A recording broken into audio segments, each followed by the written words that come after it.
Side of the screen. How do you do that? Little three dots. Top of chat, there's 3 dots. Click on that. Oh, right there. And you can... I think we're in it. We're in it, baby. We're going live. It's happening. We're there. Alright, good. Yay! Yay! Hey!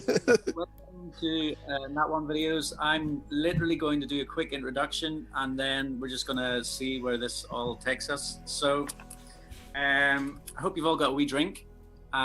Today we've got, in no particular order, I can't see what order there is on the screen, so let's start with Josh. We've got Josh from the Pickle Jar, we have got Colin from Crazy Crafter, we've got Luke from Geek Gaming Scenics, we've got Benji from Benji's Hobbies, and we also have Elston from Elstonation. Thank you guys so much for joining me.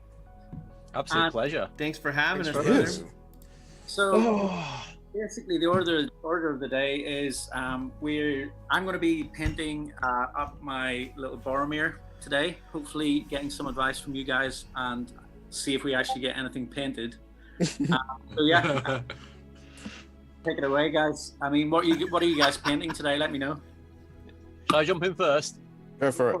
Yeah, cool. Yeah. So I've got the old. I'm following on the Treebeard hype. So I've got the old Treebeard model, and I'm going to be painting it with loads of different washes and stuff like that. So there will be kind of a bit of drying time in between. So in between, I'm going to be building the old end kit as well. So I've got a bit of a mixed bag tonight, which is nice. Cool. Awesome. Very Awesome. nice. So- Very nice. I've got 8 ring wraiths that I'm taking off the bases and cleaning up, ready to actually repaint at some point, because these were donated to me a while back. And then once I've got them off the bases, I've got a load of orcs, Mordor orcs, that I'm going to be painting. Shouldn't take too long, and it doesn't matter too much if I have too much to drink while I'm painting them. Did you just say it shouldn't take too long to paint how many wraiths? Is that what you said? I'm not painting the wraiths Oh, tonight. okay. Although I was that's, saying, although I was like, that's on- I was just like, holy crap! You're gonna paint 8 wraiths in one stream? I was like, to be fair, I would get the wraiths painted faster than I will get the orcs painted, because it's like Yeah. two dry brushes and a Yeah. wash and a wash, and then maybe some metal. So, Luke, I believe that you are foregoing the painting for just chilling out and having a chat. Yep, I don't have anything at home yet. I'm currently saving for a load of gear. I don't mean like painting gear. Because I'm wanting to build a stream setup at home, but I need double the amount of paints, brushes, everything else. And yeah, I just ain't got it set up yet. And I don't want to bring out from work, because I know when I go into work on Monday, I'll be like, oh, I forgot this. So I'm going to edit, but all the stuff that I've got to edit is me talking at a camera, so I can't really do that while I'm on this stream. So Yeah, it'd be a bit appropriate that. it's wine o'clock, isn't it? it sure is. Like, get involved with the chat or whatever. Yeah, I'll speak to him. they want to speak to me, they're ignoring me at a minute. Uh-oh. What are you working on, Elston? I have a bucket load of Radrim, which I'm going to be working on. And if I switch to this, I saw them a minute ago. There is so many there. yeah, I think it's close to like 60 of them that I'm going to have a see how much I can get through. Okay, So, yeah. that's the first little Easter egg of the stream. We're going to take bets in the chat on how Elston gets painted by the end of the stream. So he's got 2 hours. So throw your number in there, see how close you can get. Yeah. I reckon. Okay. I reckon a conservative 2 armies worth. What are you working on? Colin? How many have you got there? Sorry, 60. About that, I think. Jeez. Oh my god. Jeez. I've never even seen that many on a table. Well, Yeah, no one ever will have this size army, but in one game, I don't think I've ever seen that many on a table. no. Genuinely. no, it's I went a bit heavy with the eBay, like, because this stuff's cheap on eBay, so I was just like, Yeah. get it, and I went too far. So yeah, now I've got this to deal with. No such thing. No such thing as too far. That's a healthy army you're cultivating there, Elston. That looks amazing. Thank you. What are you working on, Colin? Are you going to be painting? I am gonna be painting. This is as close as it gets for me today. This little goblin is one that I had laying around. My printer died on me yesterday. It didn't die. Oh, no. It didn't die. It started the initial build plate going down, and then once it hits the vat, it tried to go back up to start the first layer of curing, and it just froze. So the railing was making a. It was like some wild motor noise. Yep, that's exactly it. So Yeah. I gotta troubleshoot that, figure that out. But I do have this really cool goblin that I'm gonna paint up today. I've wanted to paint this little dude for forever, so he's got a lot of really cool details. So that's what I'm Good gonna work on. opportunity. Yeah. You know what really helps if you have to paint minis is your frickin' brushes. I've been setting up for the stream over here, and I see them right over here, out of my reach. I'm gonna go get my brushes. I'll be right back. Okay. Pass me the kitchen roll, please. So, right, what was I going to say? I've forgotten stuff as well. Kitchen roll, was it? Yeah, kitchen roll, because I'm basically right. So, on Sunday last week, we had Elston on Colin's stream, which was awesome, by the way. And That's honestly, in that stream, that was a good learning curve for me. I learned a lot on that stream. So I'm going to start off with brushing a Zenithal highlights. Elston, you see, picked it up. Yep. Straight in with that. And but yeah, just to everyone out in the chat, it goes without saying. Obviously, these guys have all got great channels. I've been watching all of their content for a while now, and so if you don't know anyone in this chat tonight, check out the links below this video, and yeah, go and check out their channels, give them a sub, all that sort of stuff. That'd be awesome. Awesome stuff. Cool. Right. So, does anybody else, obviously, before I know I've obviously played quite a lot of SPG, and I've got quite a lot of SPG miniatures. Has anybody else got any history with SPG at all, or is this kind of a bit of a taster for everybody? The haircut as well. I mean, technically, I've been doing Lord of the Rings miniatures right from starting the miniatures hobby. Technically. That's a no. Technically, every collector of Warhammer's got 17 armies. Yeah. But no, my first steps into the miniatures hobby were with Lord of the Rings miniatures, but I never actually learned how to play the game because when I got some with the magazine that they did, I went to my local games workshop with the intention of learning how to play Lord of the Rings and walked out an hour later with Space Marines. And I've never actually gone back. I said last year I wanted to get into Lord of the Rings, and then COVID happened, so I didn't. So now is the time. Sounds good. It's the year of 40k is over. The time of Middle Earth SPG has begun. Well, as they say. People are still learning to play 40k, so it don't matter. Yeah. This is true. But I like how they brought a new magazine out for 40k, right? And the best thing about this magazine, right? You're gonna start collecting it, and by the time you've got them all, version 9 will be out, or 10 or whatever it is. So you've just learned it, and here you go, new rule system. All the models you just got for cheap and crap now. Yeah. Well, the models you can still use. The rule books you can just bin. Like you can just chuck them in a shredder as soon as the next edition comes out. Because I think you only get 1 or 2 games a system anyway, so it's it's like the Forbidden That's Realms. without COVID. Forbidden Realms has got like a few issues left, and then there's the rumors that there's going to be a new edition this July, isn't there? Or June, July time, isn't there? So I think there's going to be some salty nerds out there. Anybody else played any SPG other than or got any miniatures or anything like that? No.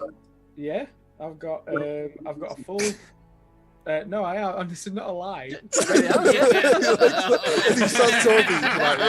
Yeah. Everyone was like, no. I've got all 9 wraiths from Forge World. Okay. Built. Are the individual ones? Yeah, but I've mounted and unmounted, and I've got on the Nazgul, or the whatever that wing beast called, Pro, you know. And then I've got a Goblin Town army. Okay. I'm looking for some nicer trolls though, because the Goblin King's horrendous. Yeah, they did do a really cool one where he was like picking up like a little goblin and like throwing it, which is a really cool. It was a load more dynamic, but the plastic one is a bit static and just a bit looks boring, like it's been really. printed on FDM. Maybe not that bad, but We could take the trolls you're talking about, Luke. That was one of your recent videos, Benji, that I checked out, where you took old kits and put it together and kind of made your own troll. That was really cool.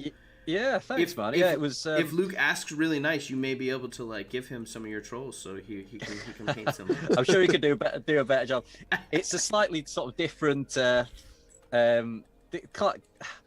it's from like the Hobbit movies. They were quite almost like childish and a bit more sort of cartoon styly rather than the. I suppose it would be like the Hobbit was a bit kind of fantasy compared to like the Lord of the Rings sort of grimdark kind of aesthetic for like the orcs and stuff like that. Yeah, it's a slightly different aesthetic, but I'm sure you could do. Don't you think that's strange though? Because the Hobbit book is scary. I think so. Yeah, I mean, well, it scared me as a kid anyway. Yeah. So, but saying that, I've still got a phobia of ET. So, I don't know. I was terrified as a kid watching ET, and then we went to Madame Tussauds in Blackpool, and there were an ET thing there, and I've had ET's abducted me and done all sorts to me over years. you would not have done well on the Universal Studios ride in the early 90s, Luke. Like, even now I have to shut my eyes when I see it. I'm like, it just creeps me out.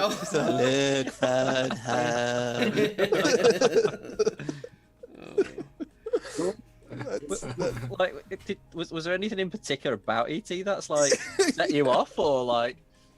Oh, Ben, can you still hear me? Yeah, we can still hear you. Your screen's gone into a rainbow mode. Oh yeah, it's rainbow mode. He's gone into the color palette status. Yeah. Oh, you're back. Oh, there you go. Fixed it. You're good. Fixed it. You need to see 100, Ben. Yeah, I know. I need a proper camera. You need my camera that I've left at work. The ZX83592B, is it? Yeah, that's the one. Yeah, the one with the one with the super long wide point lens. Talking in jokes, brilliant. Yeah. People in the chat are like, you want that? YouTuber banter. As in, like, the Hobbit films are very cartoony, but I never got that from the book. I always found the book to be quite gritty and dark anyway. Yes. Yeah, and that's true for most things, though, because Harry Potter's a bit more... if you read the book, that's vastly different. Harry Potter doesn't exist. Right? Oh my God. Explain the logic here. Neither does Lord of the Rings, technically. Yeah.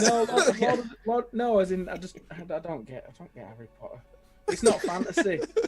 the Labyrinth's more fantasy than Harry Potter. Well, yeah, Labyrinth's pretty high fantasy, isn't it? Really? No, but I mean, it's more believable. Oh, right.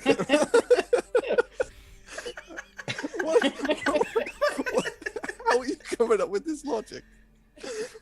Well, Pseudonymous, right? A little foxhound, but right. Yeah. He obviously is everything, part of everything, right? And I'm just ad-libbing here, can you tell? Yeah. And the dog, which I can't remember the name that he rides, is... You're talking about Never-Ending Story, are you? No, Yeah. No, Pseudonymous is the little foxhound that rides the... Yeah. At the Swamp of Eternal Stench. Yeah, Right? I know what you're talking about. And they know who the Goblin King is. They know how to get there. They know how to deal with it. Why didn't this rock-hard foxhound just go kill David Bowie? Why did he have to wait till like 2 years ago? And then the kid had never been captured. It had never existed. I'm struggling I don't know with this how to answer to that. Like, it's, There literally are no words. there literally are, yeah. Are you part of like a labyrinth conspiracy group that's like all these hidden meanings? And I'm fascinated with Luke how you've like Harry Potter is not fantasy for you. How No. is it not fantasy? I just Luke lives in a magical world. I find it funny. Called how, Yorkshire. I was saying this. I find this weird about most fantasy films. Yeah. But Harry Potter, there's these really strong, like immensely powerful wizards. Yep. And they're in this little church thing on top of a hill, which is more or less a fortified monastery in it. And Yeah. why won't somebody just why won't just a wizard just blow it up and just kill everything inside it? Rather than trying to find this one kid, just blow the shit up. As in, I don't get why there's castles in fantasy films. There's dragons. Wait, What's a castle gonna do? wait, you said it's not fantasy. Everything you've described is fantasy, but you're upset at the logic in which Voldemort didn't blow the place up. Like it's strategy kill him. that seems Done. to be the seed go- of your despair. Go walk among men and just murder everyone. Done. A similar sort of question with the Lord of the Rings that people keep asking is why didn't they just get the eagles and go and Oh no! Don't even go Why didn't they just go to another volcano that wasn't as risky? Well, see, that could very well have just been Sauron propaganda. That's like, the only way you can destroy this ring is chuck it into this exact volcano, which is really, really heavily fortified. You can never ever get to it. He's like, I hope they don't Google actually, you that. could just chuck it into a shredder. Yeah. He's like, hopefully no one ever does any research on that. And we all know if Gimli had eaten a curry, he could have swallowed it. Do you know what I mean? You were going to mention Gimli there, Luke, for a minute. Yep, he's my bro. Arguably, Gimli, fair play to him. He took a proper swing at the ring and everything. He won He that. did. Yeah. Fair play to him. But a lot of people obviously would have been kind of swayed by the ring a little bit. He just went to town on it, didn't he? Yeah, Yeah, he did. He was totally. It's exactly what I'd do. I just spent weeks. just smashing it with an Swinging axe. over and over. I'd have been a mere costume of a man swinging my hammer at it after about 3 weeks. Right, I've got a quick question for you guys here then. Mm-hmm. So I've done the skirt that Boromir's wearing. Got no problem with that color. So his coat that he's wearing is this kind of dark blue kind of color. I'm mixing all my paints tonight. So what would you do for that one? Like a very dark sort of bluey grey, I'd go for. Yeah. So mixing up blue and black. Yeah, go start with that, and then maybe Keep highlight with adding the blue standard until it gets a bit sharper. Yeah. Say it again. Make it a sharper blue. Sharper blue. So yeah, basically go. Dark, Oh, jeez. Badoon kid, I just literally got that. That took me ages.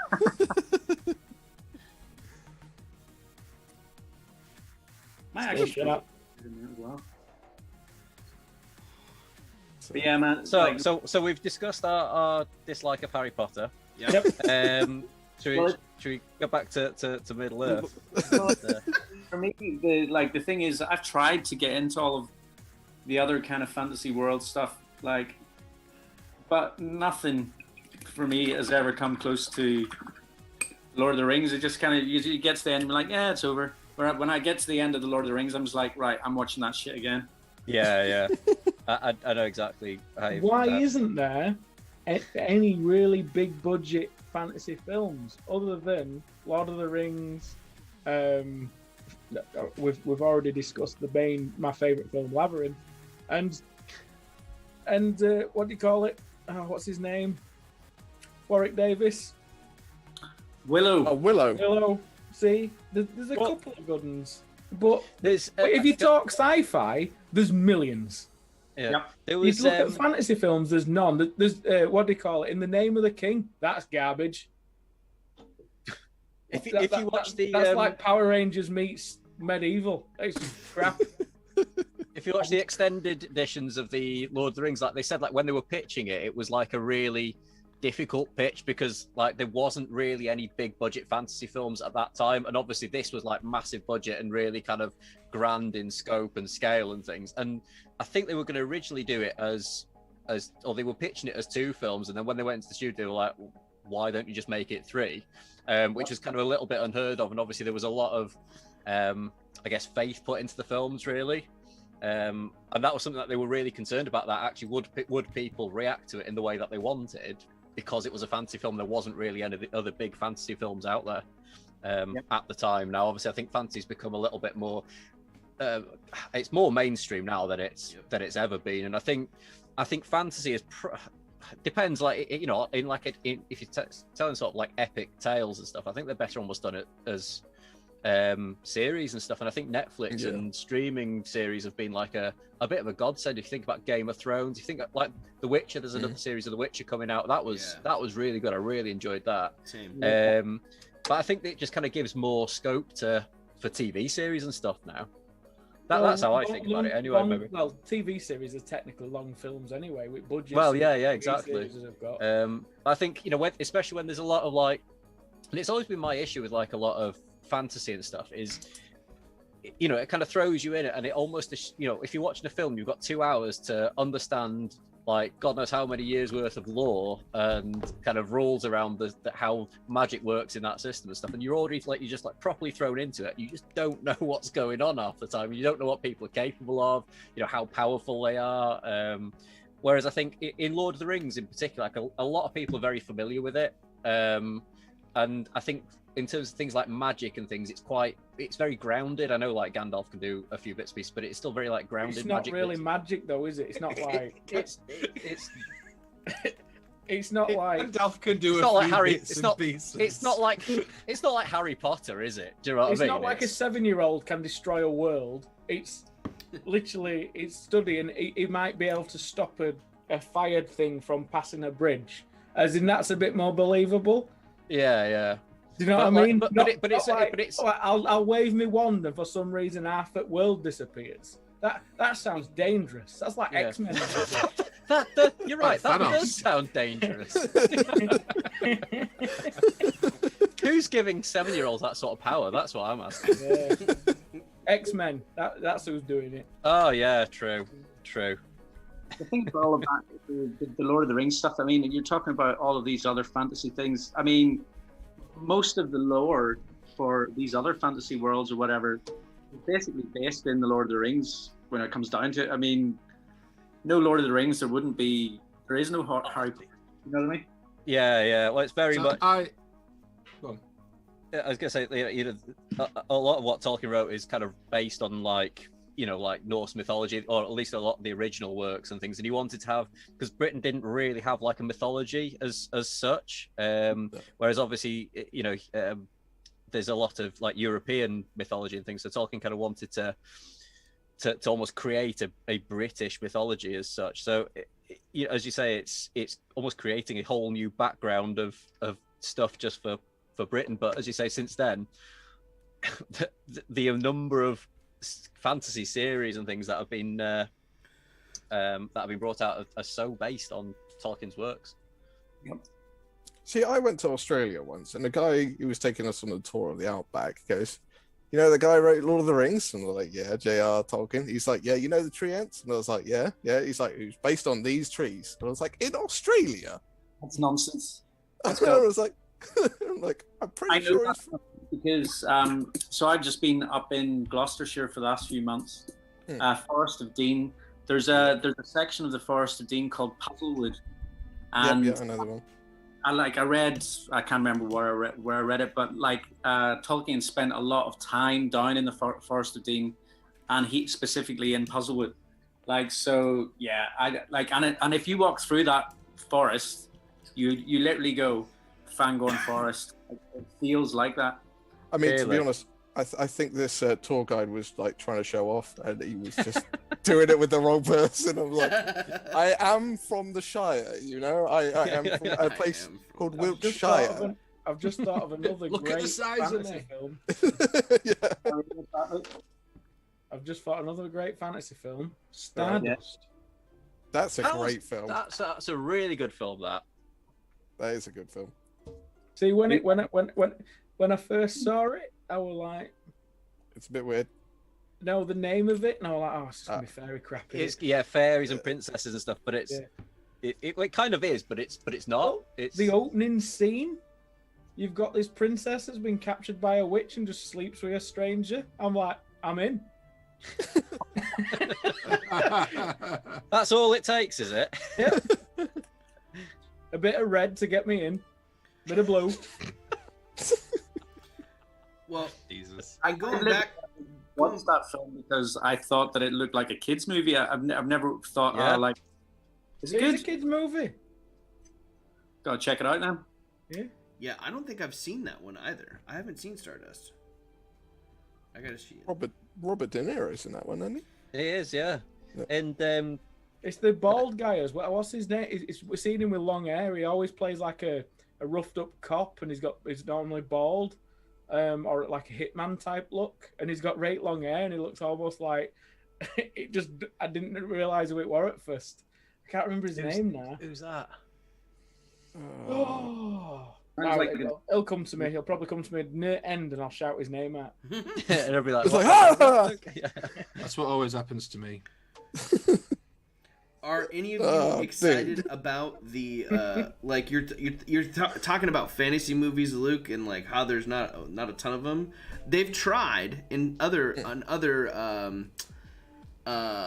franchises, like D&D had their Dungeons and Dragons attempt 20 years ago now, with that really terrible one with Jeremy Irons and a bunch of folks, so that completely biffed. But you know, I think there is a new D&D. There is a new D&D coming out. If they did that now, well, if they're making a new one, I think it'd be far more successful now. Yeah. I think as well, like if you're building a fantasy world, like technology in terms of like filmmaking technology has moved on so much, so you can achieve things now that 20 years ago well maybe not 20 years ago, but 30 years ago wasn't possible. Do you know what I mean? And on a lot more kind of a friendly budget, I guess.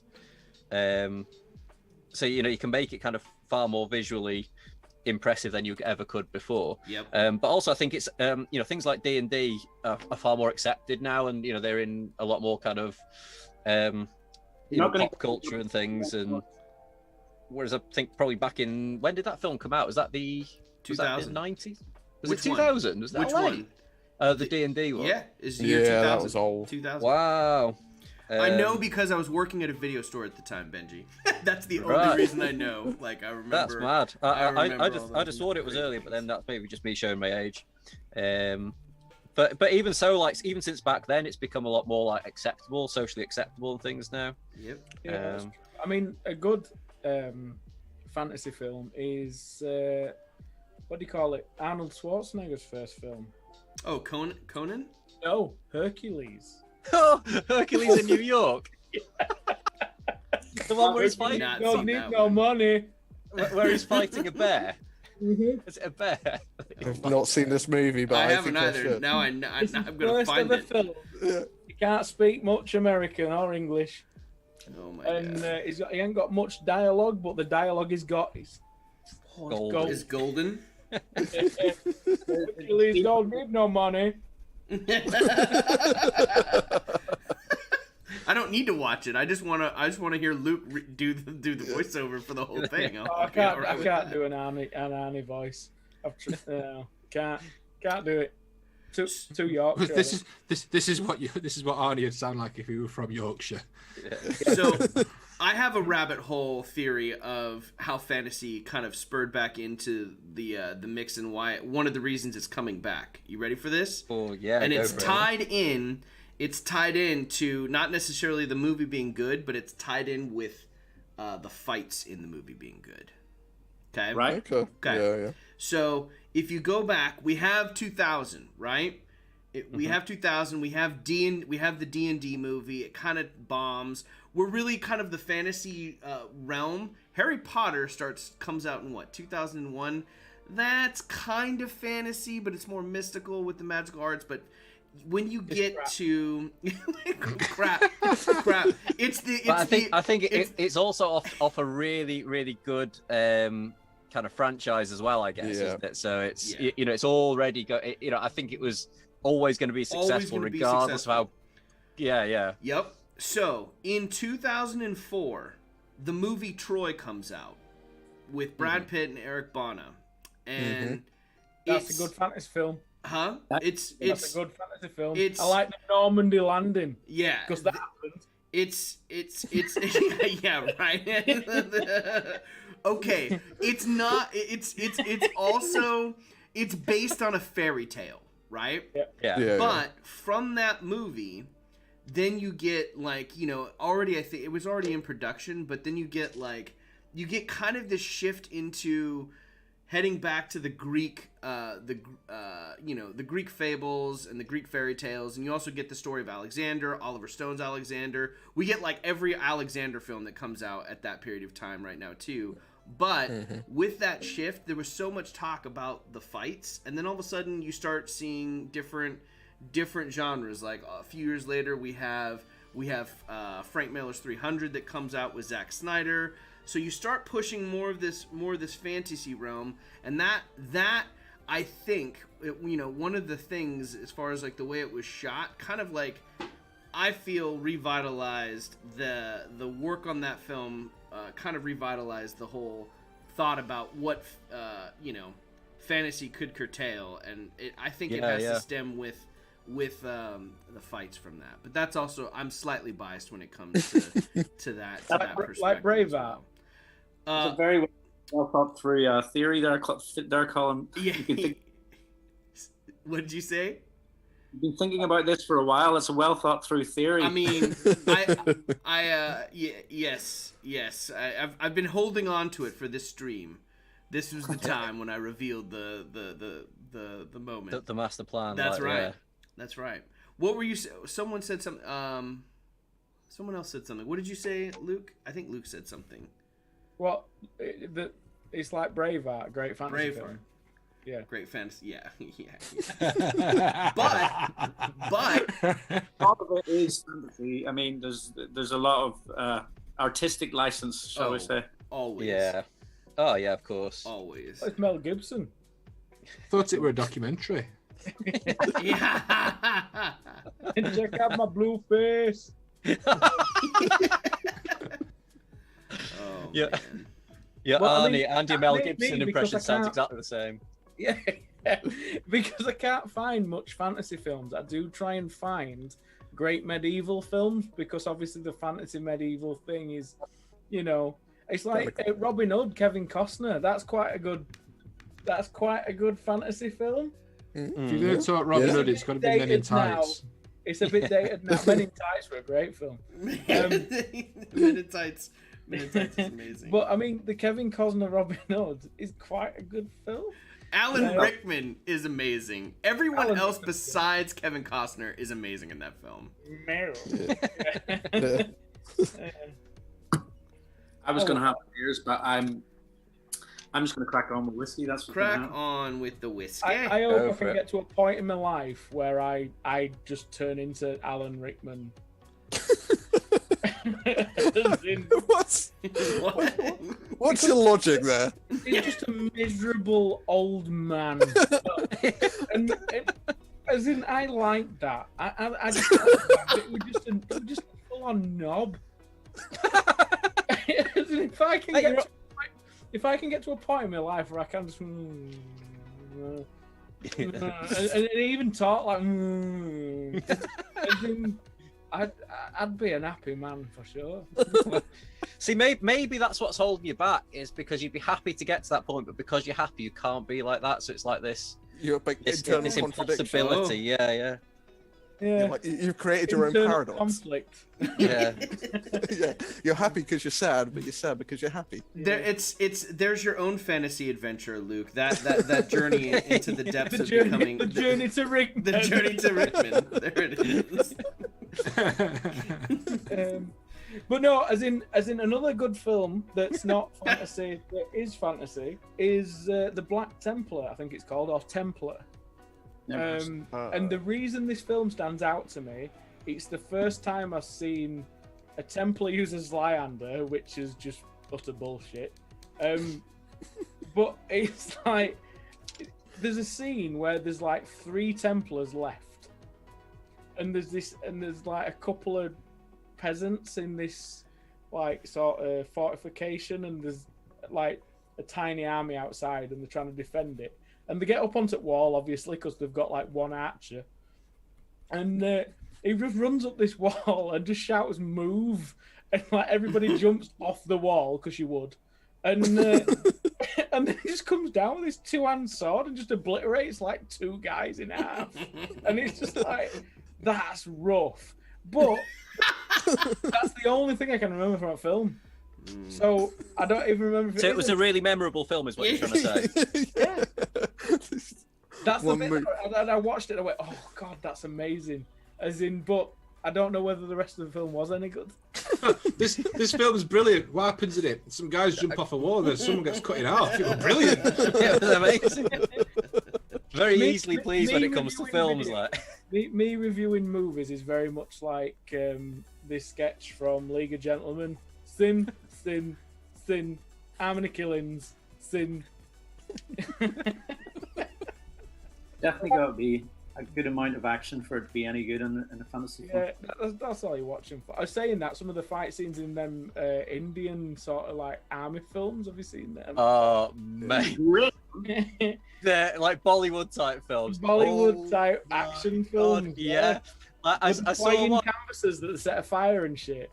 I've seen like some of them, like where there's like they catapult like what they call a testudo of men that have got like all like interlocking shields. Yep. They catapult them in. They open up it, Yep. and you're just like, holy what? They figured it out, Benji. They figured They they're know- like, they know we're how to gonna make a make good the fantasy greatest. film." We're gonna make the greatest fight scenes for film. Yeah. My favorite. The film was called Ironclad. It wasn't called Templar. Yeah. I've seen it. I've seen posters for it, but I've never actually seen it. That's Probably for good reason. I watched that film and then I went onto Steam and bought Mordau. And I play Mordau like every day now. Have you? That's James Purefoy, the Ironclad movie. Is that James Purefoy? I've got no idea. I think it's James I Purefoy. have, Also, I have probably. directors. No, it's the actor. I'm thinking I of an. don't care for them. Literally one fight sequence. That's all it is. Nothing else. They're That like, film "Oh." could have been 30 seconds. Have you seen Solomon Kane? Yep. See, that is the actor we're talking about. I don't like watching him. I don't know why. Like, there's something Who? about that he's always just got a cheesy edge to him. Do you know what I mean? Mm-hmm. I Who? do. James. I think it's James Purefoy. I think. Yeah. Oh yeah.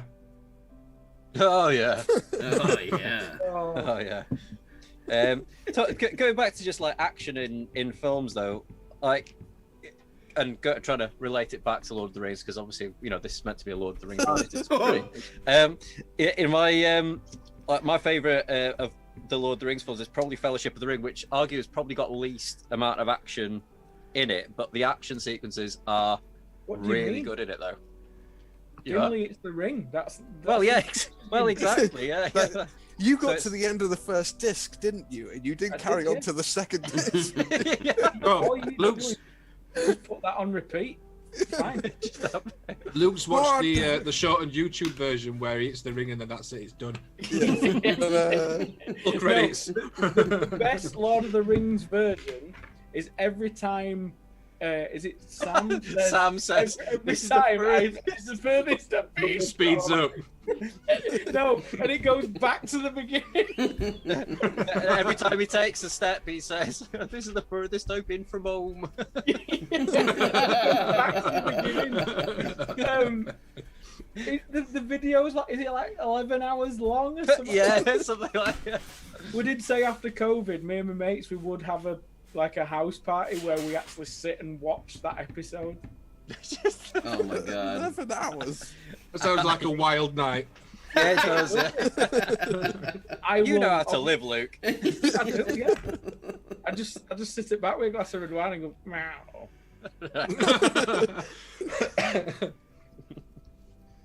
Man, Lord of the Rings pretty much has got me through 2020. I mean, no word of a lie. I just literally through this shit. I'm just Had it gonna on repeat for. get Middle Earth. Like I'd watch it in the evenings, do a bit of crafting, have it on in the background, watch the DVD extras.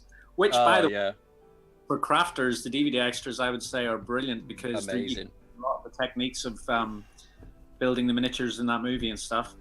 And then when it comes to going to sleep at night, I listen to the audiobooks, and that's Yeah. like literally. Have you listened to the Andy Serkis version?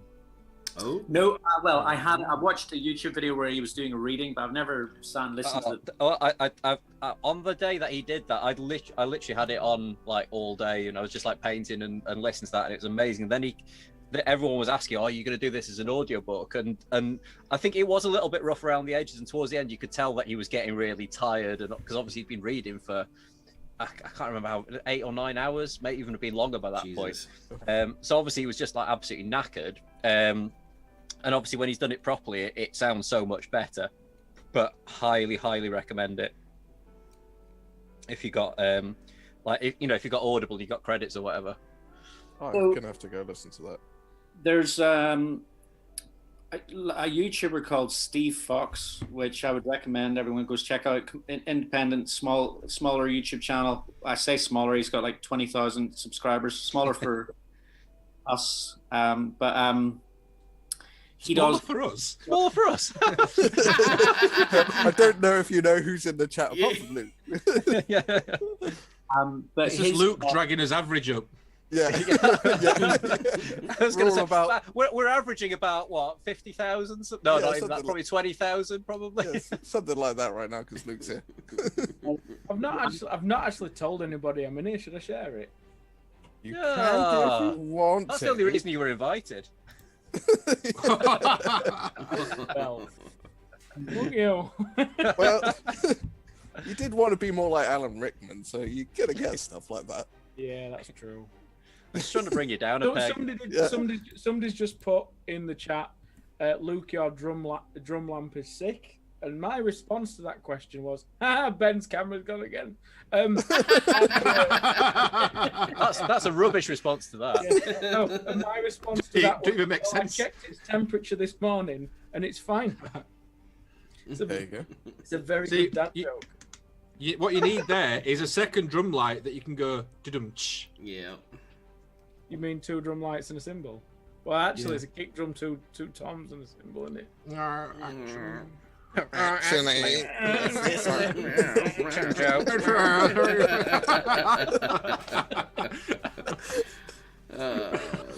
How do I find my own page? I'm a proper boom. I don't know how to do this. Oh, Yeah. Boomer. I got called a boomer on the chat or on my channel the other day. Really? that's a pleasant. That's a positive comment.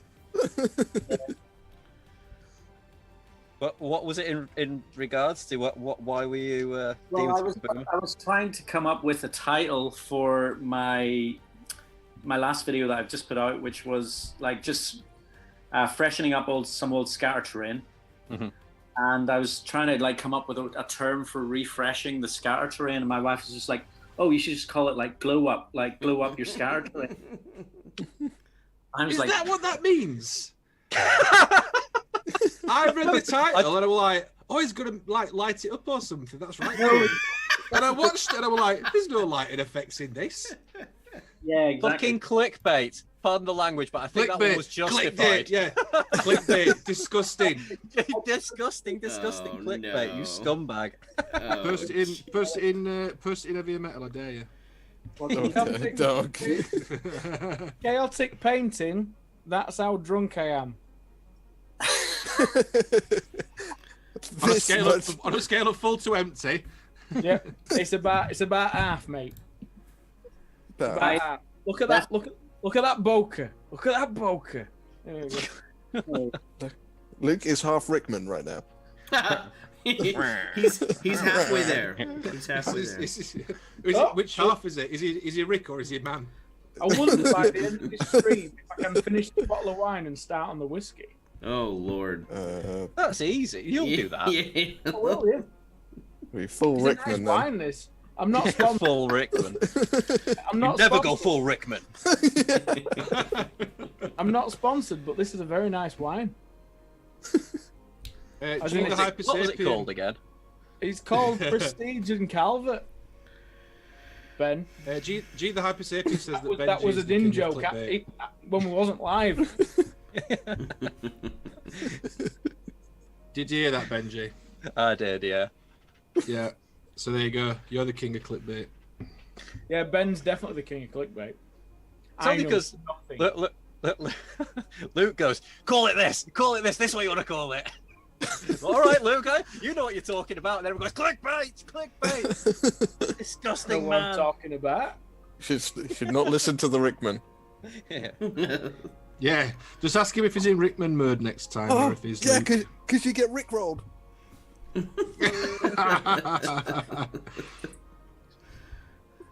So I keep I like how my- happy Elston sounded there that he could. Yeah, I like, know. make it. I made a joke. Yeah. So I keep my hair like this. Yes. Yeah, Yes. it looks well sick. I think so, man. That's the next thumbnail right there. Isn't it? You're definitely complaining to the manager, aren't you? Where you at? Oh my Where you at, god. Elton, with your army there, by the way? Huh? Where you at with your army there? I've done the black on. Holy crap, that's like a lot. Yeah, I'm on 25. This is the 25th guy with black on him. Basically, you're doing batch paint, so I do all one The thing color. is, and I then all don't the trust next color. that's actually Elston because I haven't seen his face. It could have gone Lord of the Rings, batch painting, and then he's just uploaded that video and what are you talking over it? 'Cause Speed up 20%. Yeah, I used to watch a guy called El Presidor. Does anybody remember that? No? Nope. All right, people.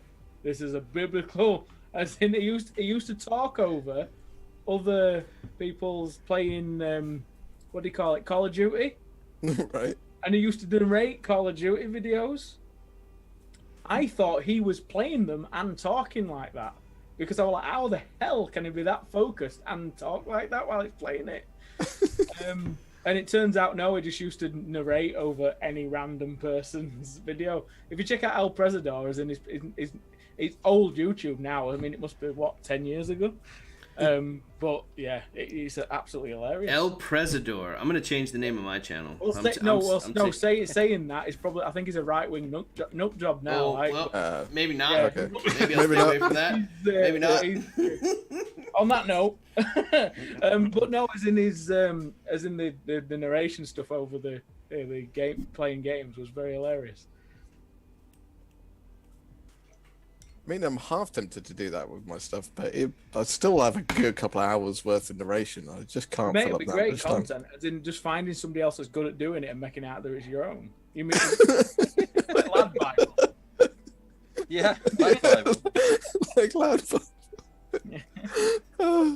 Speaking of Lad Bible, I was chatting to Luke the other day because I did the Skyrim build, and Lad Bible sent me an email basically saying that they'd like to put it on their thing. And Luke was saying that basically they chop it up into tiny little pieces, make a really short version of it, and I mean, like, you wouldn't get any credit really anyway. Probably. Yeah. Did you decide against it? I did. I actually sent them an email and basically told them, I didn't say F off in as many words, but pretty much. Pay me or leave me alone. And then that's better. And then they asked me to, when Game of Thrones went popular, they asked me to build an ice wall within like 2 weeks. So I sent them a materials list, and I said it's going to be, if you want me to get it done this 2 weeks, it's going to cost you this much. And just like, oh no, we haven't got a budget for it. And it's like, what? You're asking me to what? So you can just get free clickbait. Put a video out and you make money on that. Brilliant. So since then, whenever Lad Bible or ever reach out to me, my only response is, "Are you going to pay me this time? If not, then F off." Do one. Yep. Too much. I've had too much of that kind of thing in playing music. Yeah. Turning up and getting paid. The next email you'll get is, "Can you do us a video and we'll pay you in Bitcoin?" We're pay you in exposure. About same. Yeah. Delicious exposure. That's going to put food on my table. Don't knock exposure. We gave away 30 exposure last night on the CWG stream. Yeah, we did. Did you? Yeah. How can you guys afford 30 exposure? Basically, we've told people they can, if their picture gets shown off on the segment, they can either cash their exposure in there and then, or they can bank it for a later date where they get a chance to multiply it and potentially earn more exposure. So it's up to them. So far, we've not had any emails cashing it in, so I think they're all banking it and playing for the big prize. Wow. Yep. I love Lord of the Rings. Oh yeah, Lord of the Rings. Yeah. I'm still painting orcs. Benji, I want to go Not back very to a interesting. comment you said earlier. You were talking about you liked the action in the first Lord of the Rings. You said you liked that one. I think and it's not necessarily the action I like in that movie. It's just that I think that out of the trilogy, that is probably my favorite. What's your favorite? Yeah. Why is it your favorite? I don't know. I think it's one that I kind of, when you like watching them all and you get to like the Return of the King, like, oh, this is definitely the best one. Then you watch the Fellowship again, you're like, actually, no, this is definitely the best one. And it's just, I couldn't tell you exactly why, but it's probably the one that I enjoy watching most. Even though for the first, quarter of the film, it's quite slow going as films go, I guess. Sure. It's kind of setting the scene and things, but. Yeah, I think it's definitely my favorite. What about you then? Have you got a favorite, or has anybody else got a favorite? I mean, I think I agree with you. I like Fellowship a lot, and like you said, the first quarter sets everything up. But once they get the Fellowship together and they're cruising, like that movie is baller, and they hit Moria up. I remember seeing when Gandalf fights the Balrog in Moria. I was just like, that visual of when he just like reveals himself and it cuts that master shot of like Gandalf on the bridge all by himself. I'm like, that's still probably one of my favorite visuals on cinema to this day. I love that. Yeah. That whole image of, light versus dark. Yeah. And what this tiny old man taking on this giant fire demon from wherever the heck it came from. It was pretty dope. I completely agree with you. I love. Morgoth. Say again. Morgoth.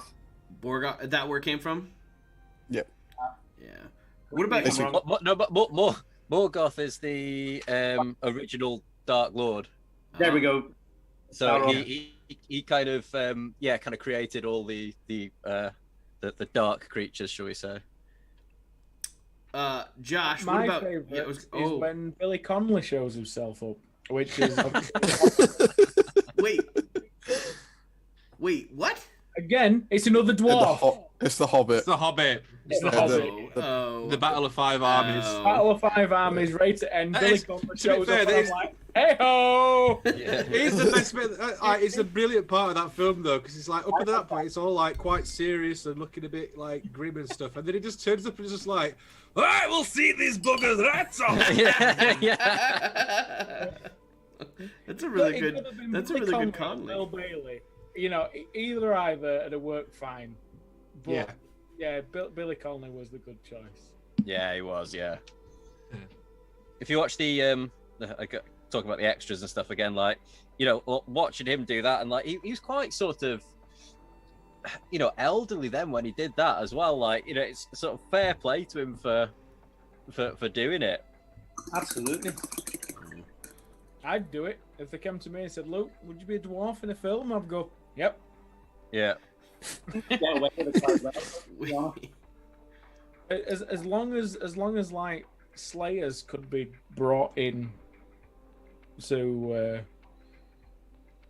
like Lord of the Rings type lore. Your fire slayers. No, not Fire Slayers. Christ, they're just weird. Proper Slayers, as in like Gortrek and Snorri. Proper Slayer. I literally They're not from Lord of the Rings, them, are they?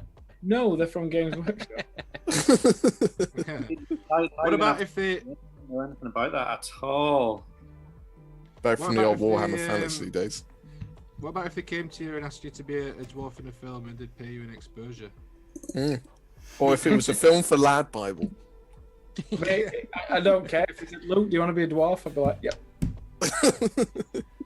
As long as I can. Somebody live from in Lad Elston. Bible watching, going, I know how we can get Luke. Yeah. As long as I can live like one, be like one, and have the beard of one, then I'm sold. Fair enough. Not much I'd of a live list there going on underground forever, as long as I've got as much wine and gold as I need. As long as they keep them pesky fucking red rats out. Red rats. So red rats. in answer to the question about favourite Lord of the Rings films, I'd have to agree as well. Fellowship's my favourite. And I think it's, for me, it's, I love the film. I do think the film is brilliant, but for me, it's more of, I have like very specific OCD with things, and I could not sit down and watch Return of the King unless I'd watched Fellowship and Two Towers beforehand. Like I couldn't just randomly sit. And it's the same with everything. Like that's why my favorite Star Wars film is A New Hope, and my favorite Back to the Future is the first one. And in any trilogy or group of films, it's always the first one. I really struggle to watch anything in the middle of a series. I have to watch from the beginning. Have you ever questioned why Back to the Future is actually called Back to the Future? No. Because they don't go back to the future. They go back to 10 minutes before they actually should have done. Have you thought about this a lot, Luke? No. It depends, because like it's Back to the Future because he finds himself back in time and he's trying to get back to what is then the future, but it's actually his past. But he don't. He goes back to the past. So, Lord of the Rings. It's perspective, isn't it? From the perspective of 1955, 1985 is the future. So it's actually. No, Actually, we're incorporating the timelines correctly. To be this. Although according Nerds. to Endgame, like Back to the Future is just a lie with time anyway. Yeah, that I didn't. Don't get me wrong, I liked Endgame, but then the time travel stuff is. I really liked Endgame until they insulted Back to the Future. And I was like, Yeah. oh. Well, all the time travel rules that I know of come from Back to the Future, and then they just ruined it. And they were like they crapped all over it. Yeah. I've got a mini painting question here, probably. Mm-hmm. Or so I've been checking the box and I can't see. With Boromir, with the horn and the shield, what sort of direction are we going here? So Yeah. I'd go for the Just don't bother. He dies anyway. Hashtag spoiler alert. Yeah. For the I think it's like a leather covered shield. So I'd go for like a very dark brown, and then just lighten it a little bit towards the middle. So if you make almost like a very thin glaze, just to kind of lighten it up towards the middle a little bit, if you can. Probably Painted add dark green and white. add a little bit of red to your leather brown, Mike. Right. And then thin that down quite a bit and just highlight the top layers of the shield. Cool. And Paint him in dark green and white stripes on his jacket, and like a number 11 on his shield. it's gonna be a miracle if I get something painted now. And then the trim around it, I would just go for what, some sort of just like gun metal. Silver. Yeah, gun Yeah, easy enough. Cool. That's next on the agenda then. Sweet. So let's have a little look at how people are getting on with their minis here. Hold them up. See if you can give us a bit of a close up. So, Treebeard, I don't know if you can see him. Is he in focus? No. Instaham, put your hand behind him. No, it looks red, blue, green, orange, and yellow. So all I've done on him anyway is I put the first layer of contrast, which is dry now, so I can kind of move on. But whilst I've been waiting for that to dry, I've been sort of starting to put my other end together. So he's looking a bit branchy. Very cool. It's cool. Yeah, that's me. Let's see, Colin. What have you got? Putting some green down on him, and I'm putting a base layer, trying to rust them all up, and then I think I'm going to do the horns. I want to do the horns a different color here, but he's coming along. Trying to go back and work all the rusty bits. What have you got going on? Nice. Like, I can't even remember what you're working on, Josh. I took all the ring wraiths off the bases, just because I needed to get that done. I was going to paint them tonight, and then I couldn't be bothered. So I'm working on some Mordor oak. So I'm just working on the leathery bits at the moment, and then I'm going to go in and do the metallics and all the skin. I've got like a box full of these, so I just need to start churning them out. So just talking about your you're starting on the kind of leathery bits, which are kind of more the outside layers of clothing and stuff. Do you not start with like the skin and then work outwards? I do normally. It depends what it is. For these, there's nothing that's particularly recessed with the skin because the models aren't as detailed as like some of the 40k stuff and things. Like these Mordor oaks are very basic. And I'd start with skin, and I'd start with stuff that's further in to the model, if that makes sense, and then work outwards. But with these, there isn't anything that's particularly more recessed than anything else. Fair enough. I tend to just I do it left. I think I did do the skin first last time, but I'm just not doing this time.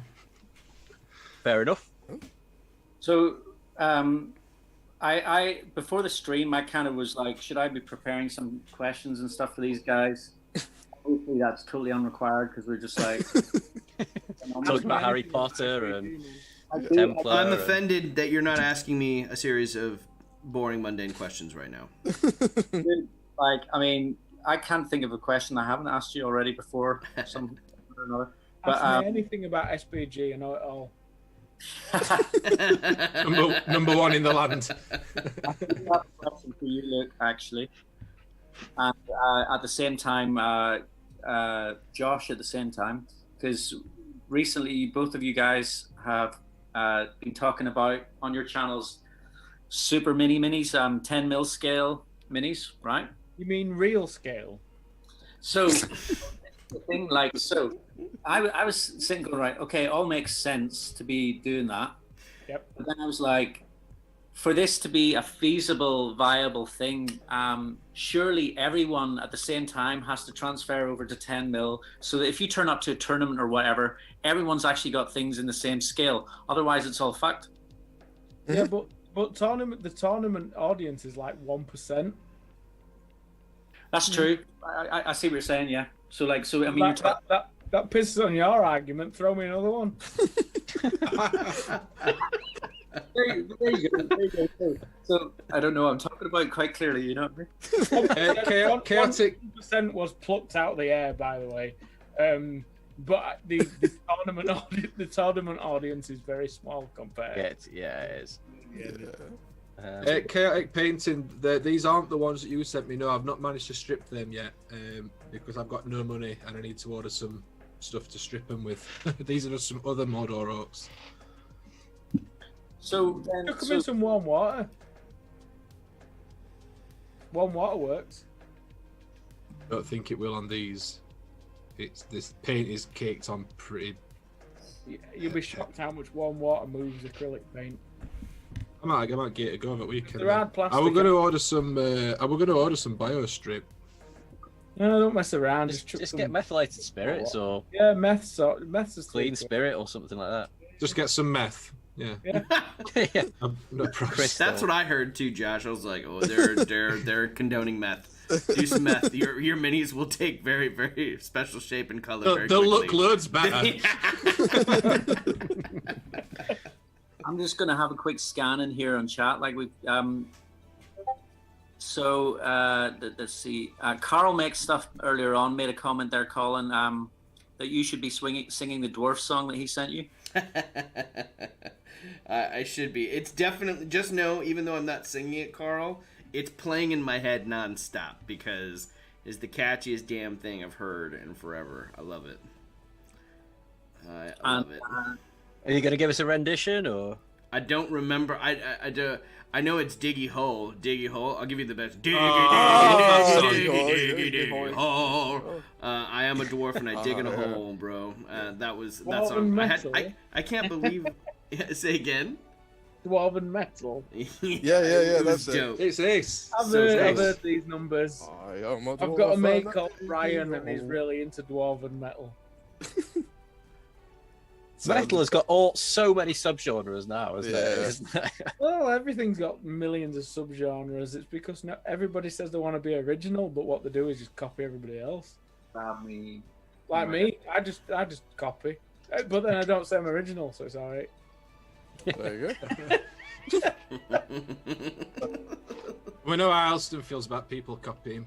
Yes. Yeah, Elston did a public video like saying that I hate copying, and then he did, and then what video did he put out yesterday or the day before yesterday? What did I do? What did I do the other What day? did I put out? Telling people off. Don't be scared of Games Workshop models. I did. Well, I'm not even going to argue because there's no point against Rickman right now. There's like I've got no chance. I'm sure of I've seen against... that video about. Oh, that's nice. Well, look, don't be scared of MDF, wasn't it? Yeah. Thank you. MDF's terrifying. I wasn't really afraid of MDF. It's just that I didn't like the look of it when it's done badly. Hey, when it comes you open box, it stinks, and then you put. Oh, it smells beautiful. I was gonna say, you know what? doesn't? It stinks that bad. I've got to sand it. So you've got to get your mask on before you open it, and then when you open it and sand it, you then look at it and then go, well, I've at least got to paint this with PVA first. Before I can even touch it by hand. Because how is paint going to touch it if PVA can? And then what you do then is you paint PVA all over it, and then what happens is it swells, so it's double the size, so you get more for your money. And then you put paint on it, and they don't fit together, so pointless. Might as well throw it away. Rickman, if you want to buy your Sarissa product, go and check out the link in the description below. Just paint it. Don't mess around with it. Just paint it. Sponsored by Luke. Yep. AKA Rickman. No, there's just loads of people that mess around with it. It's just paint the stuffing thing. It's not going to hurt you. Paint it. Oh. Like 3D printers, right? They're going to kill you. Well, they might do, but Yeah, that's true. we don't know yet. They've only been around for 2 years. What you want to be careful of is using your vortex mixers, though. That's what you want to be careful of, because they'll kill you. They'll kill you. They'll give you some sexy fingers. Some sexy and necrotic fingers. Geisha sexy Geisha fingers. sexy fingers. Lord. It's all right. I've got a mate of mine that's got vibration white finger, and I call him like a geisha all the time, like geisha hand. Geisha hand. They're not that white, but they are pretty white. They're pretty pale compared to the rest of his body. In winter, he suffers quite badly, but he wore a minor, so you know. We all were one day. Yeah. You know, it's not like you're using your vortex mixer 24/7 every day of the week. Listen, I've read on Facebook that it can cause it, so that's end of that. They don't even use them in labs anymore. Like, you know, you said like the first thing it tells you not to do is stick your finger in it. The first thing I did when I got mine was stick my finger in it. At least it's only your finger you're stuck in it. I wanted to test it out before I stuck anything else in it. So, I mean, it'll give you a nasty nip because it's like 3 or 4 ball bearings that are literally spinning round. As in, it will hurt you. no, it won't. Well, I've not stick my finger in it because I'm not an idiot. It was fine. Stick your And finger then I in put a it. paint pot in it, and I instantly went, "Oh shit!" As in, there's no way anything would go in near it. Not an extremis of mine, anyway. You're one of them. You're one of them. You're one of them internet warriors, aren't you? I am, yeah. I don't condone putting fingers in vortex mixers, but if you want to, it's not that bad. Yeah. Don't put your weird meats in it. Yeah. Don't put your dubious meats in it. Dubious, that's the word. Don't put your dubious. Don't put your dubious. Weird meats is terrible. Nowhere near as cool as dubious. Now you're going to have to explain what that means, because that's another in-joke one. It's amazing how many in-jokes we managed to squeeze in 15 minutes Before the stream, before yeah. we started. Yeah. Jesus. Dubious meats. Colin is making some. You're making some signs for. Is it for a pub? So I'm gonna make a pub is on the list, but this one's for the roasting, like the meat pit. So my Pub buddy sounds strange from an American. Does it? Pub. Yes, a pub. Wait, how did I say it, Josh? Tell me. You said it a bit too long. Or Said Josh, pub. Luke. Oh, so it's pub. Oh, so we all sound same now, do No! we? Oh shit! Shit! I knew. How long before That's racist. I knew it was coming at some point. How long before? He's how from long South Yorkshire. He's not even a proper Yorkshireman. Teach me how to say pub properly, Luke. How do I say pub Pub. proper? Pub. Pub. No, you don't have to add bottom end to it. Just say pub. Pub. Pub. Pub. Pub. If you say it 5 times, it loses its meaning. Oh, okay. Well, Take it out of dictionary and everything. yeah. Anyway. I need a soundbite from you, Luke. So when I get to building that establishment for my stream, instead of me saying it, I'll just click the button and it'll be your voice saying "pub," boom. Yeah, It'll pub, be man. perfect. Oh, Oh, pub. Pub's Ben's gone. got his blooper reel on. He went to the pub. Yeah, Let's go. Ben's got his blooper reel on. He's just pre-recording is that some your camera outtakes. telling you it's been 30 minutes, Ben? Yeah, it is. Yeah. Yeah. Oh no. Yeah. Constant recording, man. Where's that?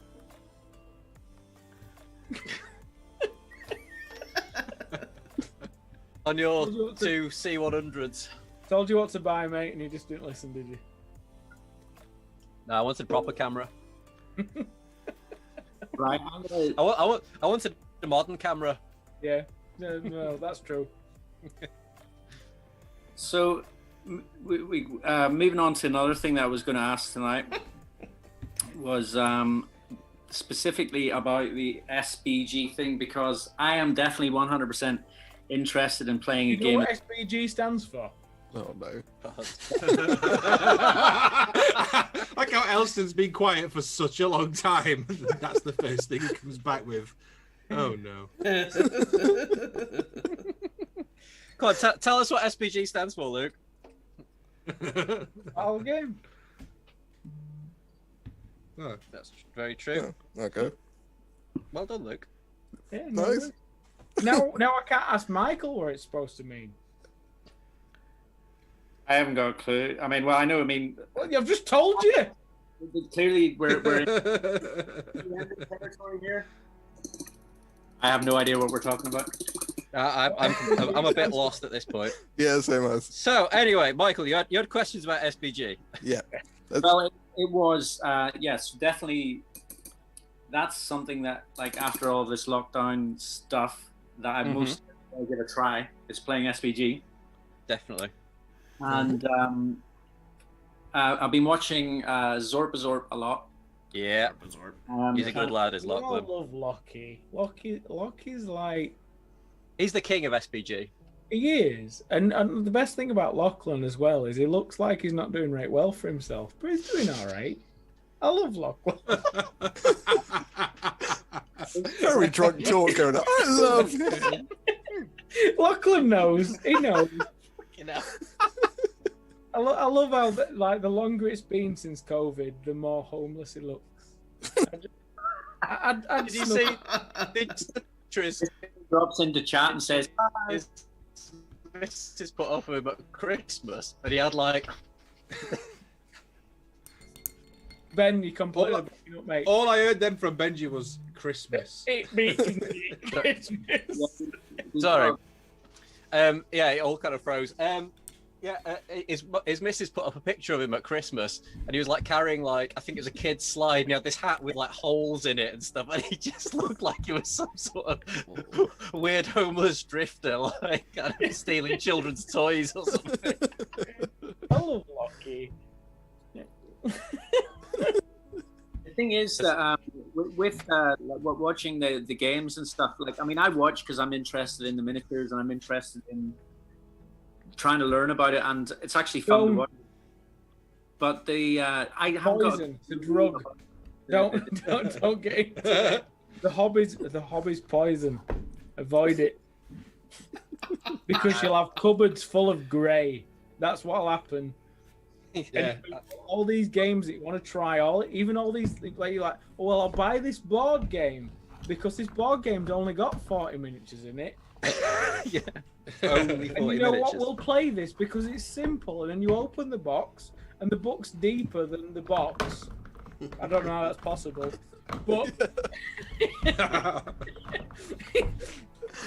and you never play it, or you'll play the getting started rules, and then you'll play it and go, oh, that's crap. And then you'll look into the actual rules, and then you'll go, oh, it's too deep. I'm not interested. And then you'll never play it again. And then you buy all this stuff, and you're like, well, I mean, with the So if you want to buy any of your miniatures, go and check out the link in the description below. and then what you should have done is play Kings of War, and then you get the best fantasy game. You can play it with Lord of the Rings miniatures. See, I'm connecting the dots. I'm not paid by Mantic to say this because it's the reason I've got a YouTube channel. But Kings of War is literally the best fantasy game going. Sorry, Ben. Well, I think Knights are in. you're wrong, but you know you can. You're entitled to your opinion, Luke. I also think Michael had a question at some point before he got there. Yeah, what was the actual question? Yeah, I don't know, Mike. I don't think you got to finishing it. What were you going to say? I was going. I've watched hours and hours of that Zorpazorp footage, and I still can't get my head around the dice, the rolling system. Yeah, Just learn by playing. honestly, if you can, have you got the starter set, the Pelennor Field starter set? Not yet. I'd definitely highly recommend getting that. Like, there's Ben's got 4 copies. I haven't. I've only got the 1 copy of it, but it comes with the rules in it, and it comes with pretty much Well, there's kind of three armies that you've got a huge chunk of, and all you need to do is add a few heroes, and you're kind of good to go, really. And it kind of goes through all like the rules with you, and there's like almost like a quick start guide, and there's 4 scenarios which kind of gradually introduce like different rules and things to it. I'd highly recommend playing through that, and it's something you can kind of play on your own to understand like the mechanics and things. It's obviously better if you can play with somebody else, but obviously at the moment and for probably the next couple of months we might be a little bit limited. But I highly recommend that starter set. It is, and it's great value for money as well. I think if you go to like independent stuff, I think you can get it for about 75 quid or something like that. But there's so many minis in there. It's great value for money. So I'd have a look at that. And then there's I think you're on the Great British Hobbit League, aren't you, group? I'm in there. I'm lurking. Wait. Say that league again. Great British Hobbit League. Awesome.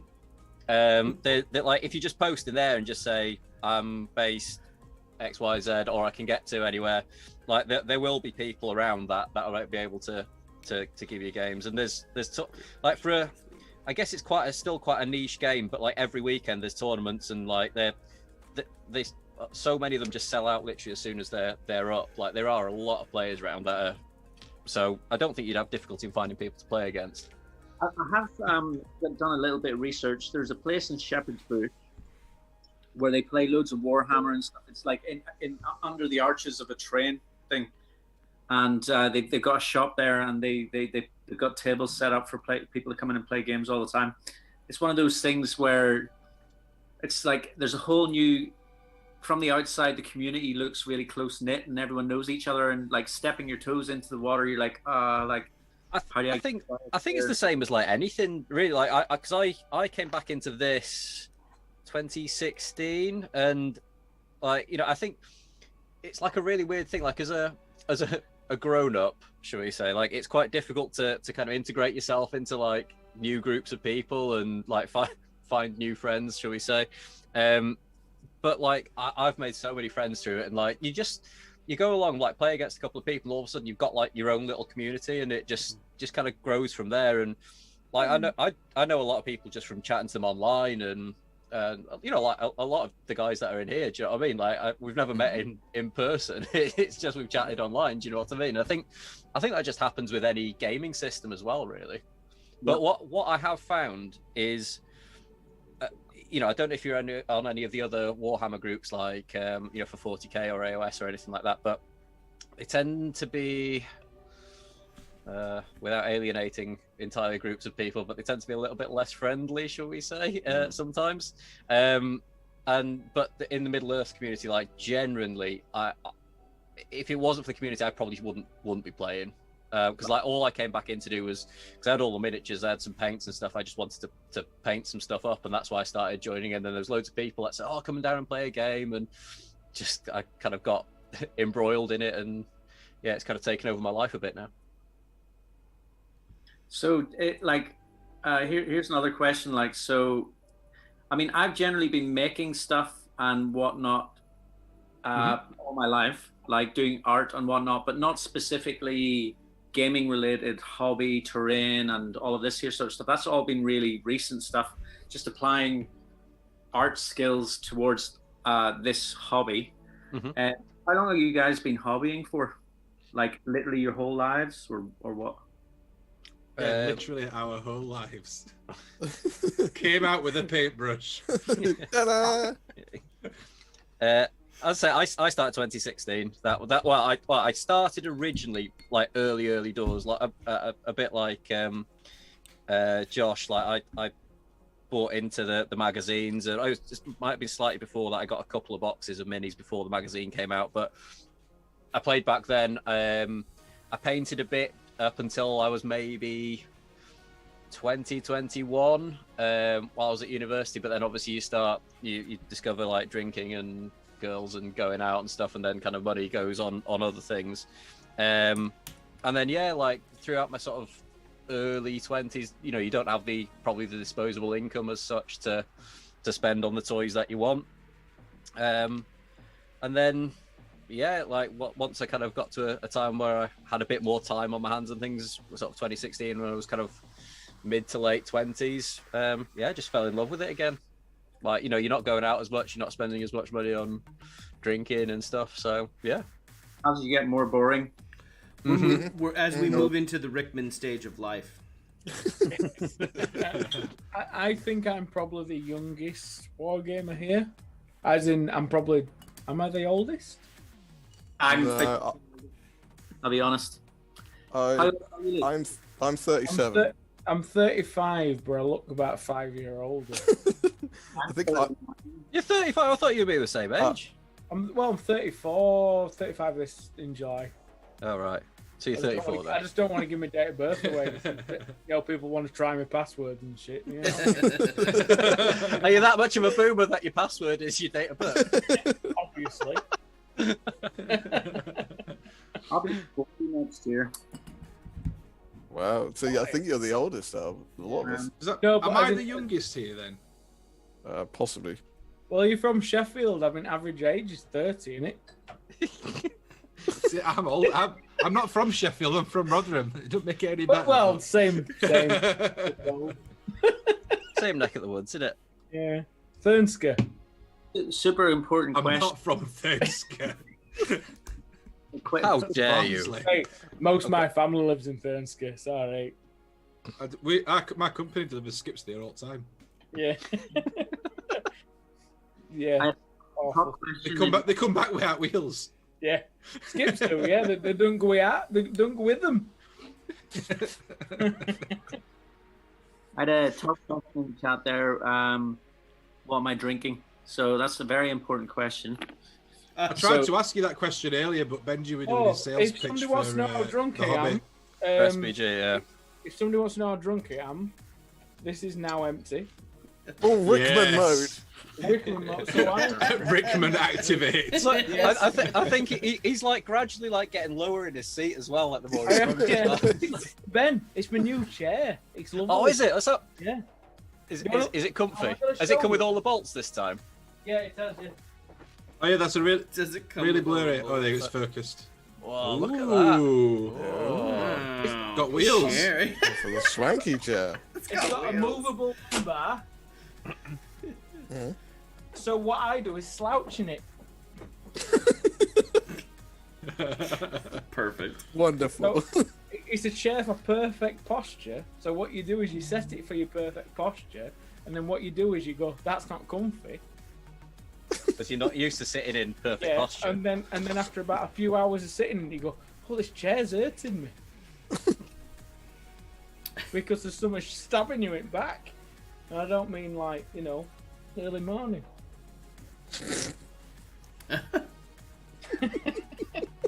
But to answer your question then, Michael, so I've been doing miniatures. So I can remember me and a friend like sort of played with a load of old Warhammer orcs that his mum got off a car boot. We didn't have rulebook or anything, so we made his own rules up and stuff. But I didn't get into the hobby proper until the Lord of the Rings magazine, and I did it until I was maybe 18, 19, 20, and then same as Ben, it's not cool, and you do other things. And at that point, I was really dedicated to my music career because I was going to be famous. And another couple of years passed, and the band split up. And what were your band called? My band was called Silverhead. I remember you guys. I'm only joking, man. We were originally called Syntax Error because we thought that were really cool. And then the place that we used to rehearse had a massive papier-mâché head that was painted silver. I have no idea why. We still don't know why it was in there, but we changed his name to Silverhead. We already did covers and stuff. Well, no, actually, no, we did. We wrote his own stuff. We wrote 2 albums worth of stuff and recorded it, but never went anywhere with it. And we ended up reverting back to just being a cover band. But so I took a few years off and then got back into doing miniatures when I moved into this house. Really, when I split with my ex and moved in here, then was allowed to do things that I enjoyed again. Yeah, that sounds familiar. But before the stream, Josh, you were saying, oh no, I think you already mentioned it about that you were intending to go in and paint the Middle Earth stuff, and then came out with all the Warhammer stuff. Yeah. So I got the magazine. I think I bought like the first 3 issues of the Lord of the Rings magazine. I don't think I actually went any further with it. So I bought them. I painted some stuff, and then I was like, oh, I want to like see what else you can get. I don't just want to buy stuff weekly, because obviously all the adverts were in the magazines and stuff. They were a Games Workshop at Meadowhall, which is like a big shopping centre near me. So I went in with the intention of not from Sheffield. it's Meadowhall's 10 minutes down motorway from my house. In Sheffield. In Rotherham. I'm not a Dida. So yeah, I went into the Games Workshop with the intention of Luke's gone. With the intention of getting more into the Lord of the Rings stuff, and sort of looked up the wall, and there's the massive future space men, and I was like, oh, what are they? They look right cool. Look at them with all the cool stuff. Yeah, and I came out like a couple of hours later just with boxes full of Space Marines, and I've still to this day not learned how to play Lord of the Rings. I've Still got painting that same. I thought you were going to say, yeah. I've still to this day not painted them. yeah, they're still sat. No, I've not got any. Do you know what? I've not got any of my original Space Marine stuff now. Although I have got my original Lord of the Rings stuff back. I donated it to a friend ages ago. And then he didn't paint it either. No, I painted it badly. Oh, right. And then he'd moved house, and he was like, oh, I've got these 2 massive boxes full of loads of random miniatures and stuff. Do you want them? And I was like, yeah, all right. And it's got all sorts of stuff in there. And yeah, all my old, Last Alliance elves. Yeah. Are in there, and the Men of Gondor and stuff. Nice. Like most of them are all broken and stuff now, because they've just been chucked in literally like a big storage box, like no foam or padding or anything. But I did dig a few of them out that weren't too badly damaged, because I was planning on doing a video at some point where I'm like, this is literally like first miniatures I ever painted, and then the most recent miniatures, and do the same ones and see the progress. Nice. I love how all of us turn to the hobby. Well, saying all of us, I've not heard all the stories yet, but most of us have turned to the hobby because of relationship breakups. It wasn't necessarily a breakup, but like, you've just fallen into the arms of the hobby.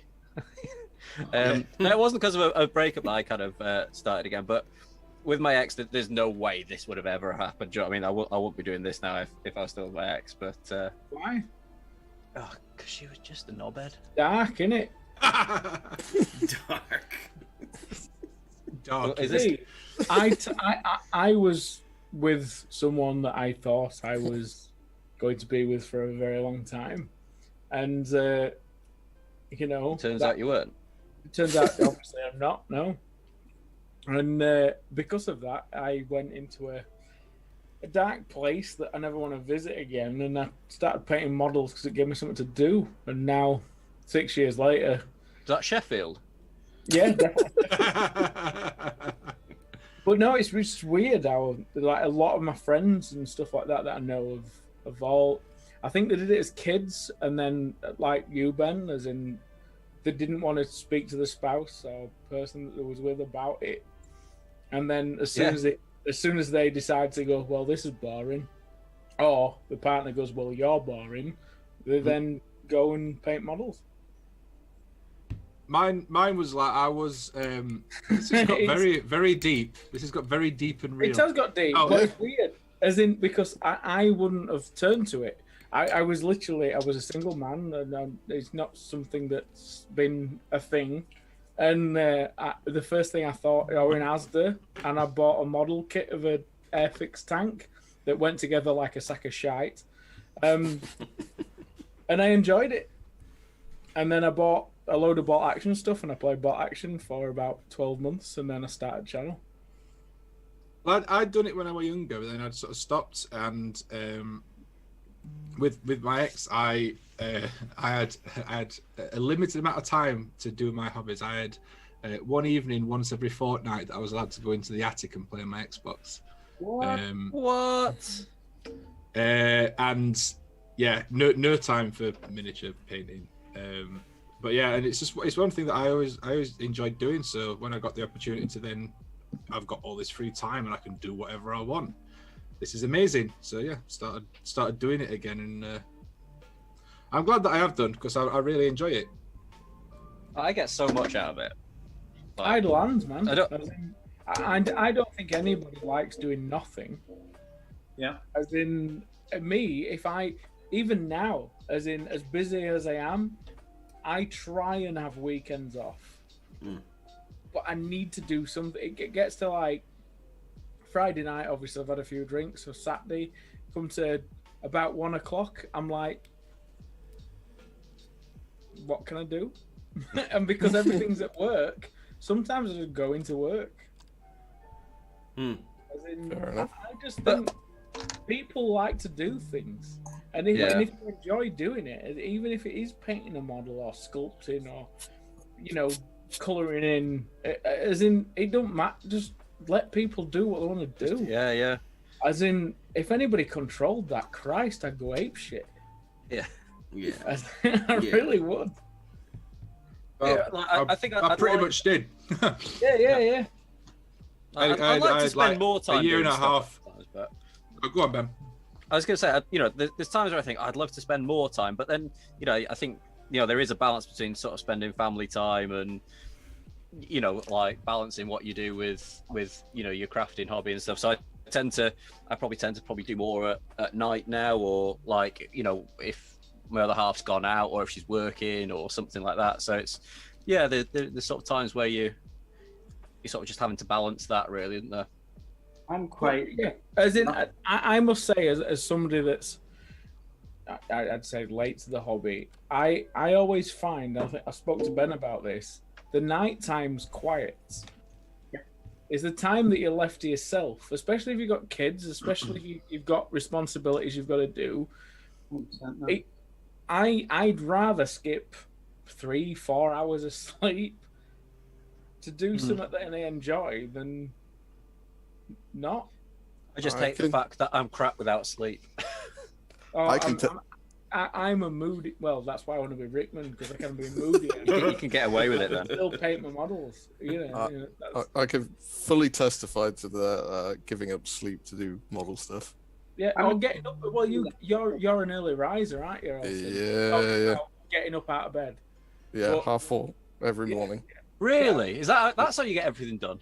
Yeah. I've got to do a video on it, and it's basically combining batch painting with your, you do 15 minutes a day. Yeah. But you do it for 3 hours before. Yeah, it's simple mathematics. I'm like, I get done what you get done in a morning, and then move on and on and on. You get done what I get done in a week in the morning. Yeah, kind of. But I mean, it's great. I mean, every successful person that I know, or anybody that's written a book, it's all get up early. Yeah. It's always like get up. I mean, I'm opposite, as in I don't get up. I just don't sleep in a night. Yeah. And I work through the night when everything's quiet, because, well, Ben, I spend a lot of my time on the phone to you, Oliver. Yeah. I'm easily distracted. I'm naturally a procrastinator, as in I avoid everything I have to do. It doesn't sound great, but then when everybody else is not doing, that's when I'm very productive. Yeah. As in, I just work hard and I'll burn myself out, and then I'll have like a week where I just do nothing. But then I think I do more in the time that I'm actually not supposed to be working. Yeah, totally. Yeah, and mine's weird. just the other end of the candle, effectively. Nothing's happening in the morning, so as long as you're quiet, and painting usually is a quiet task, you can do stuff like this. I mean, this is quiet, get your airbrush out and your paint mixer.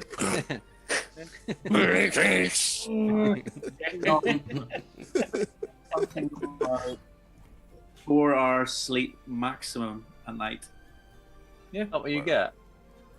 Yep. Wow. Max, About the same as me. sometimes, like, I mean, for me, like you said about the 15 minutes a day and stuff, I like it to get into a discipline like that is a good thing. Mm-hmm. But for me, I'm like not like I'm way past that. Like like every day, I like basically as soon as my daughter goes to bed, like the thing. My wife is a gamer. She's sitting there in the corner playing a game right now, and we both have our interests and our hobbies. That's cool. Yeah. We both want to do our interests and hobbies, and we're happy enough to let the other person to get on with their interests and hobbies. So basically, I start crafting or doing something or making a video at around about 8 o'clock at night, and I'm working until 3 o'clock at night pretty much every day. Wow. Jesus. Yeah. You get lost in what you're doing, as in you do. Yeah. As in that's how I built my channel. As in I got in. I mean, I got in from work, which was weekends and evenings, but I'd work. Even my brother, when he was doing a normal job before I employed him, he'd get up and go to work, come home, and I'd be sat still in the same chair in my pajamas, painting the models that he left. And then when he went to bed and got up the next morning, I still hadn't been to bed. And then I just, while ever it was quiet, I mean, when I had a kid, that changed. I just turned to nights, and I'd be like, well, I can manage on 4 or 5 hours sleep. I'm a grumpy ass and I'm a bit tired. And I'll probably work for about 3 months before I proper crash and then just don't do anything for a month. Mm-hmm. It's probably not good and it's probably not healthy, and I wouldn't advise it. But when I had a child, I built my channel, as in my channel's 5 years old. I've now got a nearly 5-year-old. I just gone for that. I just didn't stop. Right, I'm gonna quickly bring it back into the Lord of the Rings for a minute. That's what we're here for.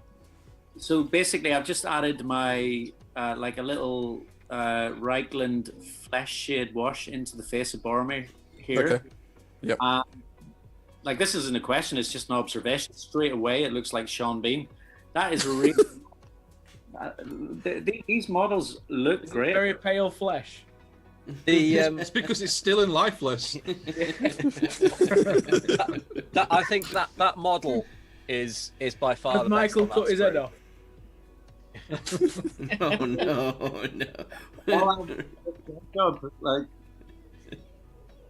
so That is by far the best model on that sprue, I reckon. The Legolas is a little bit. I think he's a little bit ropey and a little bit kind of derpy looking compared to some of the other models on there. But the Boromir is definitely one of the nicer poses on there. The Hobbits are great too. Have you painted Sam yet? no, I'm leaving the Hobbits to last. I'm gonna do. So I've done Aragorn, Gimli, Legolas, and I'm on Boromir now. Then next will be Gandalf, which I think might be the easiest one. Yeah, I think like Is that the... No, go ahead. No, go on. You're right. I was going to say, like, you know, with Gandalf, because there's like different layers of grey, it's just about kind of just trying to get a slightly different tone. So, you know, add a little bit of blue into like one layer, and you know, have one that's a little bit more kind of a pure grey and things. You know, that'd be my advice, I guess, around painting him. Yeah.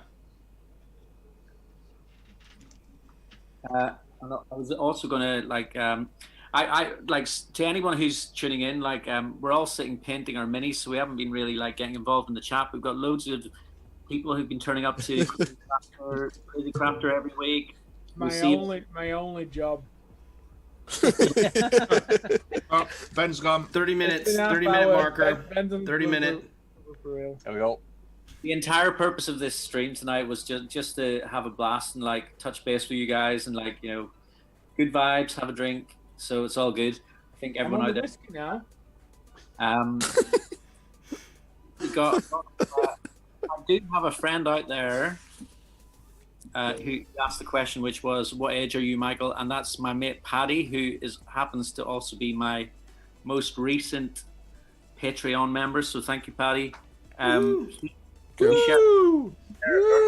Big shout out for Massive patrons. chill. we're the our birthday. So he turns 40 next year on the same day as me. So Nice. another mother. Birthday buddies. Yeah. Where are we at? With Michael, your... obviously by then, Yeah. will be 40th. Yeah. We should be COVID clear. Yes. I say if we're not shitting in golf holes by dinner time, there's something wrong. Yep. Hope you're right. Is there any golf course? Order an Uber to the nearest golf course.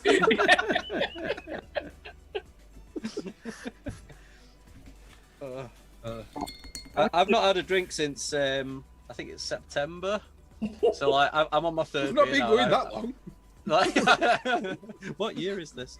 But yeah, like I've not had a drink in ages. So like tonight I was really kind of excited for having a drink, and I've had like 2.5 beers. And I'm already feeling like proper like spaced now because of it. I'm just trying to paint a little bit more detail now, and like it's just. There's a not reason working. why for the last like half an hour I've just been sat like this. And not painting, and it's because I don't drink a lot, like at all. So I am a real lightweight. Like I've had 1 bottle of Record League, and I'm halfway down my second, and I'm like, no, I can't pay anymore now. That's not beer. That's pop. I like cider. Leave me alone. I've been back here, and I'm still waiting for it to kick in. I'm like, what's going on? I really don't drink a lot. No, I generally really don't either. I drink like maybe once or twice a year. But when I do, I always like I go hard. Yeah, I'm exactly the same. Like, yeah, it's a complete and utter mess. So before I started doing YouTube, I did a lot of amateur theatre, musicals and stuff, and we would have our annual party after the show each year, which I would just get smashed at. And then we would go to the big theatre conference in Bridlington every year, and I'd get smashed for the entire weekend there. And that's it. That's my year done. All my drinking within a month for each other. It's not a bad auditorium at Brid. It's not bad. They have it at the spa, you know, on the front. On the Yeah, front. good. If you're just joining in, welcome to Auditorium Review. Like, I think you're built for that, man. That was like, literally the perfect right there. You were doing it wrong. You did it wrong, Benji. You'd be like, "Hi guys, welcome to the stream." Yeah. If you're new here, You need, smash that like button. Smash it. What's up? If you've seen none of my boring content yet, please subscribe. But you have to wait till your camera goes out and it's color bars. Then you have to dive into the announcement. That's when you do it. Oh dear. If you're bored to death by this video, you're gonna love the rest of my content. You need like an explosion on your screen at some point, maybe an air horn. Wow. Crazy. So in terms of this stream, guys, I mean, we're at about 10 to 10 here. We've been going 2 hours. Cowboy time. You guys want to carry on? We can carry on. If we want to wrap it up, we can wrap it up. It's your stream, man. What you want to do? Yeah. Well, let's carry on a wee bit. Let's do it. Let's I mean, at this stage, like, let's talk about what you guys have got coming up. I'm gonna ask Colin first. Like, what have you got coming up with Crazy Crafter stuff, man? The what did you say? Bar signs. What Yeah, have you got That's with right. Crazy? No, they're not bar signs. They're pub signs. They're Pub signs. They're Yeah, pub yeah. signs. You're making pub signs for pubs that don't exist anymore. That's right. That's Yeah. right. So I have to someone make them earlier for on in the game. chat said Luke needs to teach Colin how to say Bran. Oh yeah, Colin. Yeah. It's not brown. It's not brown. It's Bran. Bran. No. Bran. Bran. No, it's Bran. It's Bran. No, not Brown. not Bran. Not Bran. Bran. It's Bran. Bran. Man. Bran. My like a sheep. favorite Bran. so my favorite word, talking about teaching words, my favorite word that anyone ever says that I've met out of all you lovely folks from around the world, whenever Josh with his Yorkshire accent says broken toad, and I know we've made fun of him, Broken toad. broken Oh, that's like that South broken. Yorkshire. No, it's because he's from South Yorkshire. It's Brocken Toad. Brocken toad. Toad. No, man. To go back to the question before I was getting my etiquette and articulation from overseas. It's this weekend, this Sunday. Pretty excited. We got Carl from Carl Makes Stuff. He's coming on and doing a little bit of green. Carl's, green. I not found Carl. Sorry, I'm butting Yeah. in. I've not found Carl, and he commented on the video that I did where I mentioned a few of these guys and not you, Colin. Yep. And yes. Not you, Colin. I'm really Not you. and it's like I've not seen his stuff, but I watched one video and I'm fucking hooked. Yeah. His Carl's stuff's great. Carl's been doing you're talking about folks in the hobby, like I've only been doing it for 2 years. Carl's been doing it for decades. Carl's a wealth of knowledge. And the thing that I really dig about Carl, he's always sculpting dope stuff with milliput, with green stuff. I think he uses milliput. But that's what we're doing. So we're gonna bling out some minis and learn how to sculpt some extra stuff and shape it onto the minis this weekend. So Carl is Just definitely popped in one the of the chat men. as well. Yeah, he's got to be here. I know he's hanging out. So that's the big one this Sunday. So if you're around, come hang out with Carl, Michael, Danny, and I, and we're gonna learn how to do some more sculpting for the minis. It'll be fun. I'll be there, but I will literally be like a bull in a china shop when I go to sculpt. I'm horrendous at sculpting. Are you? Yeah. What have you tried to sculpt? What have you sculpted that you're like, this is. What is the worst thing you've ever sculpted? I've done a few things where, I mean, it's not been on camera. It's been like commissions where I've gone, I'll make this look like one piece, like two buildings. Yeah. And obviously, like if you've got like a kit and there's a big join in the middle and I've gone, I'll make that blend together. And I've been like, oh man, that looks great. But if I did this, you wouldn't even see the seam. And then what I do is I sort of do a Peter Griffin and just sort of fall through it.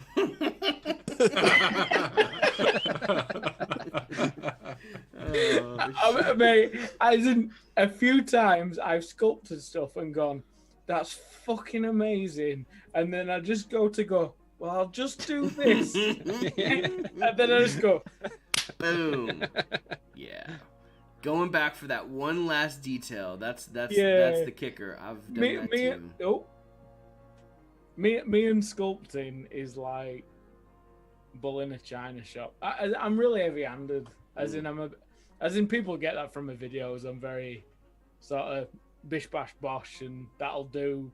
But then the stuff that I try and do professionally, it's great. And then when I really try, I just fuck it up. So basically, you don't really try on any of your commissions. Then is No. what you're trying to say. It's like just fudge it. Like. No debate for people to try, as in you just gotta do it, aren't you? That's true. Yeah. Salesman. So, the reason why I asked Colin first there is because he's bringing on the guests and bringing on sort of people, and we know what's coming up and stuff. But with you other guys, you do stream and stuff, but you might not want to give away what content you're doing next, because I know as a YouTuber, like you're making video maybe behind the scenes and stuff like that there. But if you've got anything coming up that you guys are like comfortable talking about, letting people know about, just let us. I'm happy to talk about that. I'll go ahead. Man. As in, if anybody's secretive about what they're creating, then that's just weird. Well, You shall never see. It's behind the curtain. Yeah. like, Well, Luke's shamed me into telling you what I'm actually working on now. Me and Ben are doing an awesome collab next week. Oh, cool. Well, no, not next week. Next month. Next I month. don't know what that is. You told me, but So this guy is a practice run. Right. Oh yes. Okay. Yes. This is the one. Ben's gonna bring a tree beard, and I'm gonna bring a real tree beard. So you're actually going to cut down a tree? No, as in I'm gonna print a big one, and Okay. Ben's gonna bring this pathetic thing that Games Workshop's done and said it's a big model. Are we gonna do it proper? I'm gonna do it proper. Yeah, oh, that's not a tree beard. This. This is a This is a tree beard. Oh no. I'm looking forward to Oh that. no. Oh no! Oh no! Oh, So I'm basically I ain't got shit. got Treebeard coming up then. Oh, Yeah, well, other than that, I'm working yeah, on a because diorama. clickbait whores. Yeah, we could. I need to stop listening to Luke about my clickbait titles. My clickbait coach over there. Look at him brooding. Like, if people are going to call me clickbait, you're going to come down with me. Only reason I bring these guys in is just so I can pass the hate. It's just to dilute it. That's all it's for. Surely they can't hate all of us. People, I'm working on a Fallout diorama. Oh. Which is it's an idea I've had for a long time, and I've been talking to Luke about it for a long time, and he said it's never going to happen. You're never going to make that. I was like, right, screw you, mate. I'm making it. I've seen that box of miniatures on your shelf, like in videos and stuff, so many times, and sat thinking, is he going to do it with them? At some Yeah. point? Or is he It's, just teasing us forever? No. It was. Josh is one of them guys that doesn't watch a video. It looks in the background. Yeah. See what So you've you know got. what you need? You need f1.2 lenses. So he can't see what you've So got. he can't see nothing but the tip of your nose. You need. I'll lend you my camera if you want, Benji, with my super fat boy wide Oh, lens. thanks. Oh yeah, with super duper lens. Yeah, it's here. Do you drop my camera's here? Look. Yeah. Packs Oh, with look at that. caffeine. But yeah, it's something I've been sort of thinking about for a long time. So I'm kind of finally putting it together. But there's a few bits that just haven't quite gone to plan on it. But yeah, it will look good, hopefully, ish. Yeah, well, man. While I'm talking to you, Ben, as well, you're the only person on here right now who has not been on the Crazy Crafter live stream.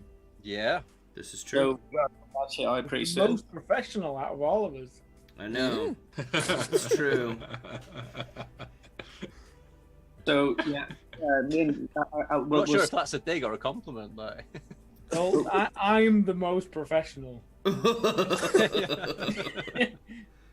Just by, what's the word? Association. Association. Yeah, pro. Well, Look, just having two big cameras doesn't make you a pro, Luke. I haven't got two big cameras.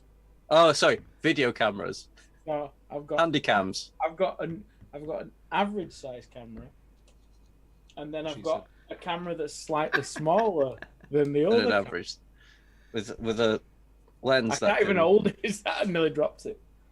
Well, my plans for everyone to get a little bit drunk tonight is quite clearly successful.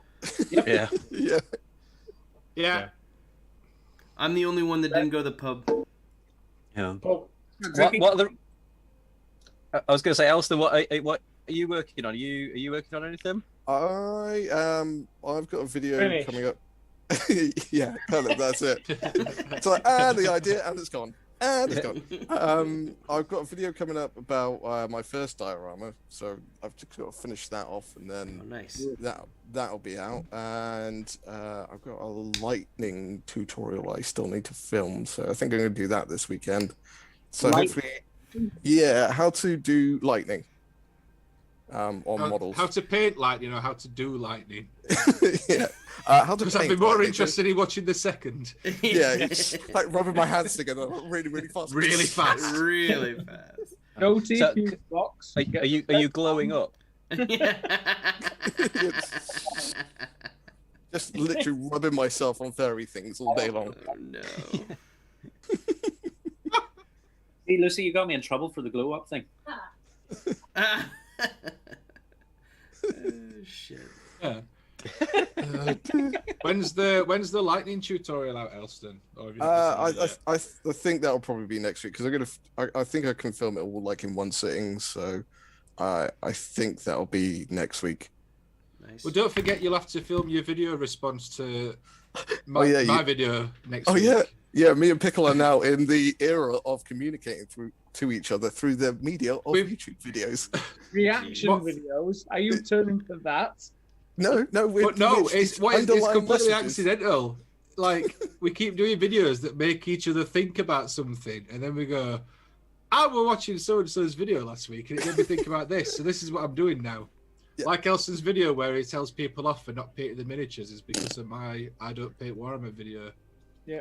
You know, I've been watching that, and I've been seeing some of the comments on these videos that you guys do, and there are people going like, "Don't tell me how to paint my miniature." Yeah. Don't tell me how to hobby. Don't even start. Don't even start. Last weekend, I nearly quit YouTube. Last weekend was awful. What happened with that? I sent you a little message. I was like, "Do you need a hug?" Yeah.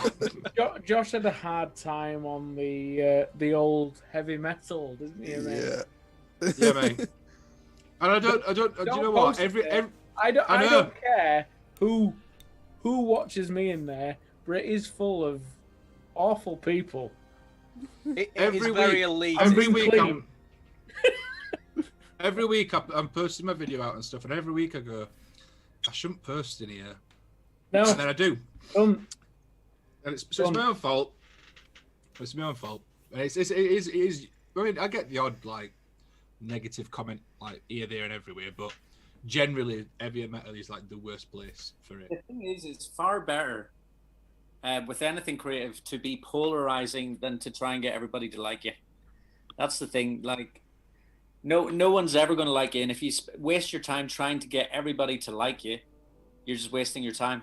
So you might do what you want to do, be who you are, make the content, and like the right people will stick around. And at the end of the day, on YouTube, like people clicking that dislike button, whether they like it or not, they're helping you. Do you know what I mean? So like that little click, if I get a dislike, I'm just like, thank you very much, because that's another engagement on my channel. Do you know what though? Like about dislikes and stuff, I don't think I've ever disliked a video enough to actually dislike it. I just don't get it. But I don't get like. So I only dislike Luke's content. Okay. I collect them. It's fine. I get dislikes on videos and stuff, and I get the odd negative comment and stuff, and I usually don't bother me. I don't know why last weekend bothered me a lot more than it normally does. I think it was the sheer volume last week. So, but yeah, I'm over it. I'm fine.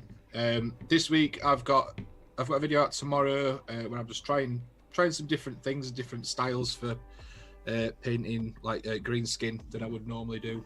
And it's just sort of talking about trying new stuff and not getting stuck in a rut using the same techniques over and over.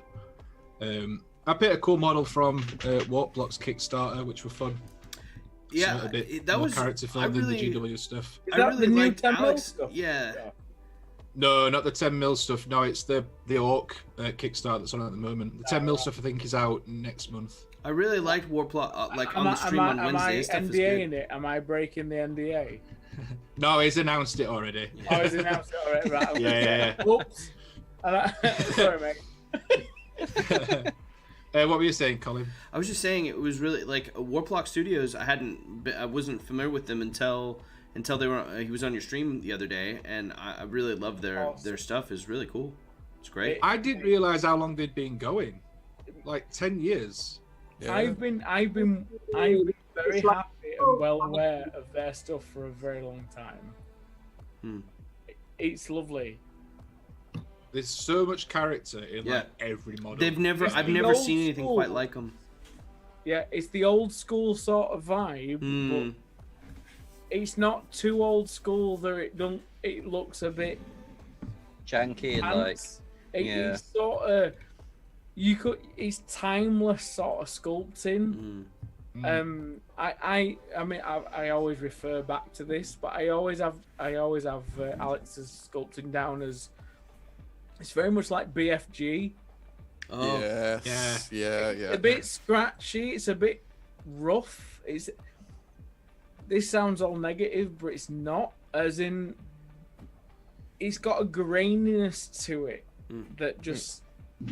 I don't know. There's just something about it, and whenever you see anything that it does, you just look at it and go. You feel like you're buying a lump of clay. That's what you feel like you're buying. Yeah. You feel like you're buying the original, as in, and that's hard. It's hard. There's a lot of companies doing that, but there's not a lot of companies doing it where you feel like you're buying the master, and. I don't know. There's just something about the Outworld Mendels that just, to me, they nail it on head every time. No matter what they bring out, I'm happy. It's interesting with him as well because he committed with Arcworld itself because he does a digital sculpting, but he's committed with Arcworld. They will always be hand sculpted. wow. Yep. So for the game itself will always be hand sculpted. He's got the digital workshop which does other stuff, but yeah, Arcworld's always going to be a hand sculpted midding. And some of the monsters in there are incredible. Yeah. In The fact, problem with the digital sculpting is obviously the digital sculpting always softens things. Yeah, true. Whereas buying a metal model or buying or even I think that's obviously just down to the medium, isn't it? You need to have those like kind of sharper edges and things on a hand sculpted mini. Yeah. Oh, we've dragged the trash in now. Ollie's here. Oh no, not Like, it. a minute ago we were talking about the likes and dislikes, yeah? And I was... Well, Oliver, funny story. Oliver didn't have a YouTube channel. He featured on my channel, and I told people to go subscribe to the channel before I had a video on it. And then his first video got a couple of dislikes before, like literally within seconds of posting. That's probably my fault, but Was Kira in them as well, or? no, Kira wasn't a thing then. But It wasn't a thing. it wasn't. No. But Oliver's stuff's great now. Yeah, it is fantastic.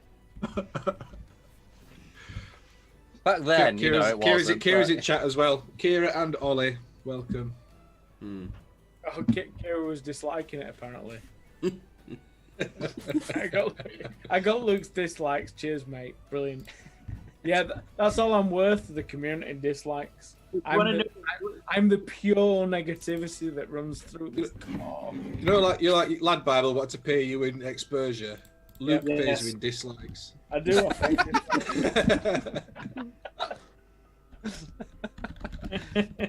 When we were talking about the dislikes a little bit earlier, this is a funny one. So we started the conversation about dislikes. And on this video, we got a dislike, right? Of course you did. I think that's a love dislike. We created it, and it got the dislike like immediately, didn't it? Yeah. But the thing is, though, that then Something we on my face, talk innit? about how we all kind of find the dislikes as thank you because you're basically giving us attention. And then I was watching the video, and the dislike literally disappeared.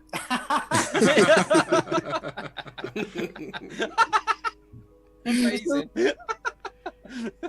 Like, well, I don't want to help you. I'm going to undislike the dislike. I'm going to give you a like instead. Okay, deal with that.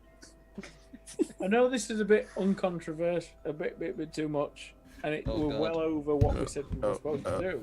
Oh no. But why don't we bring Oliver and Carla in? Carla? Who's Carla? Who's Carla? I can't pronounce it. To set up any more people on this stream right now would be a bit of a task for Colin, I imagine. Yeah. Look at Colin's face because you suggested that. He's sat there like, I'm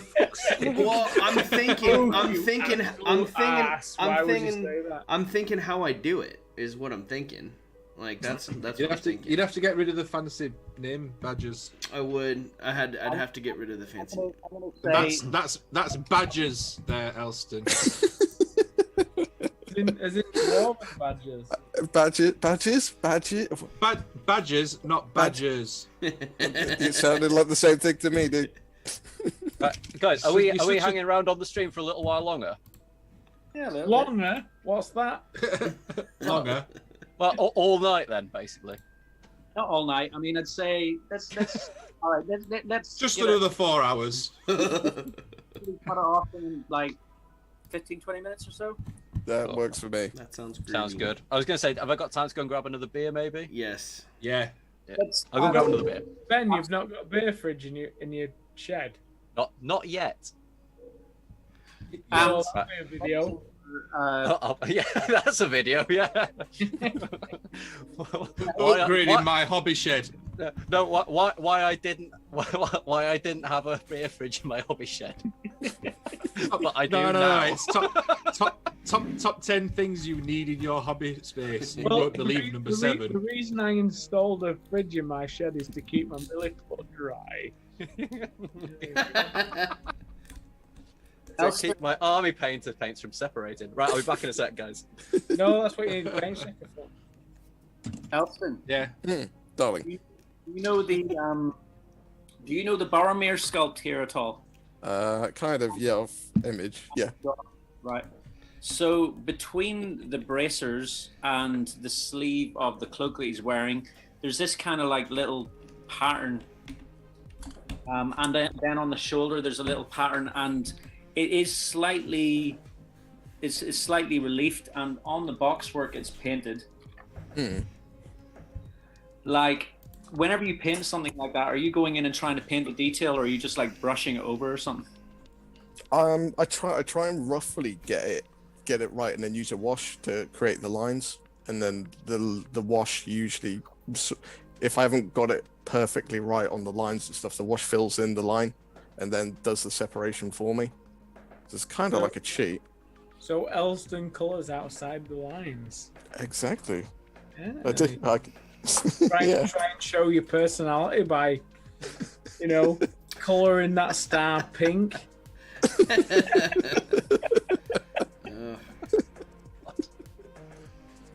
Yes. I color outside the lines, and then I fill it all in with the wash. Yeah. I like to colour outside the lines, show my personality. You are the Bob Ross of mini painting.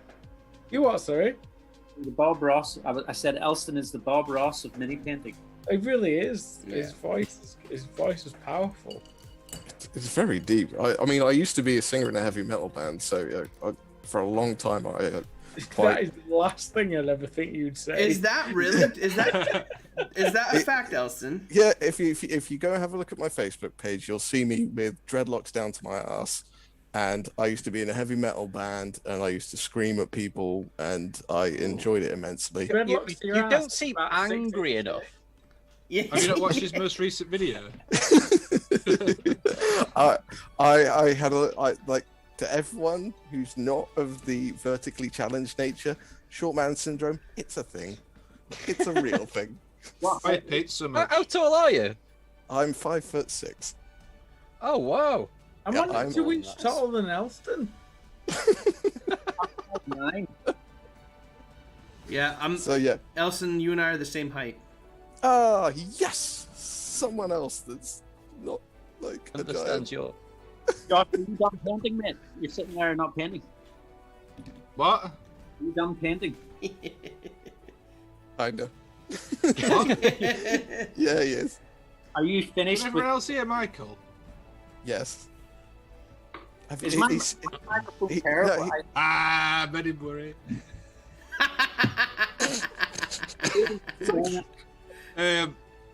No, I'm painted. I'm doing. I think I'm at that point now where I'm like, yeah, I'm painting amazingly, and then I'm gonna come and look at it tomorrow morning. And this video Painting cuts so out. well, the camera's gone off. Yeah, I paint so well. Like, my camera can't handle the colours, Oh, that was fun.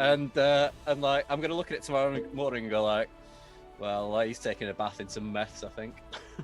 I'm painting so hard right now. Like you think Elston's painting well? I'm painting. Yep.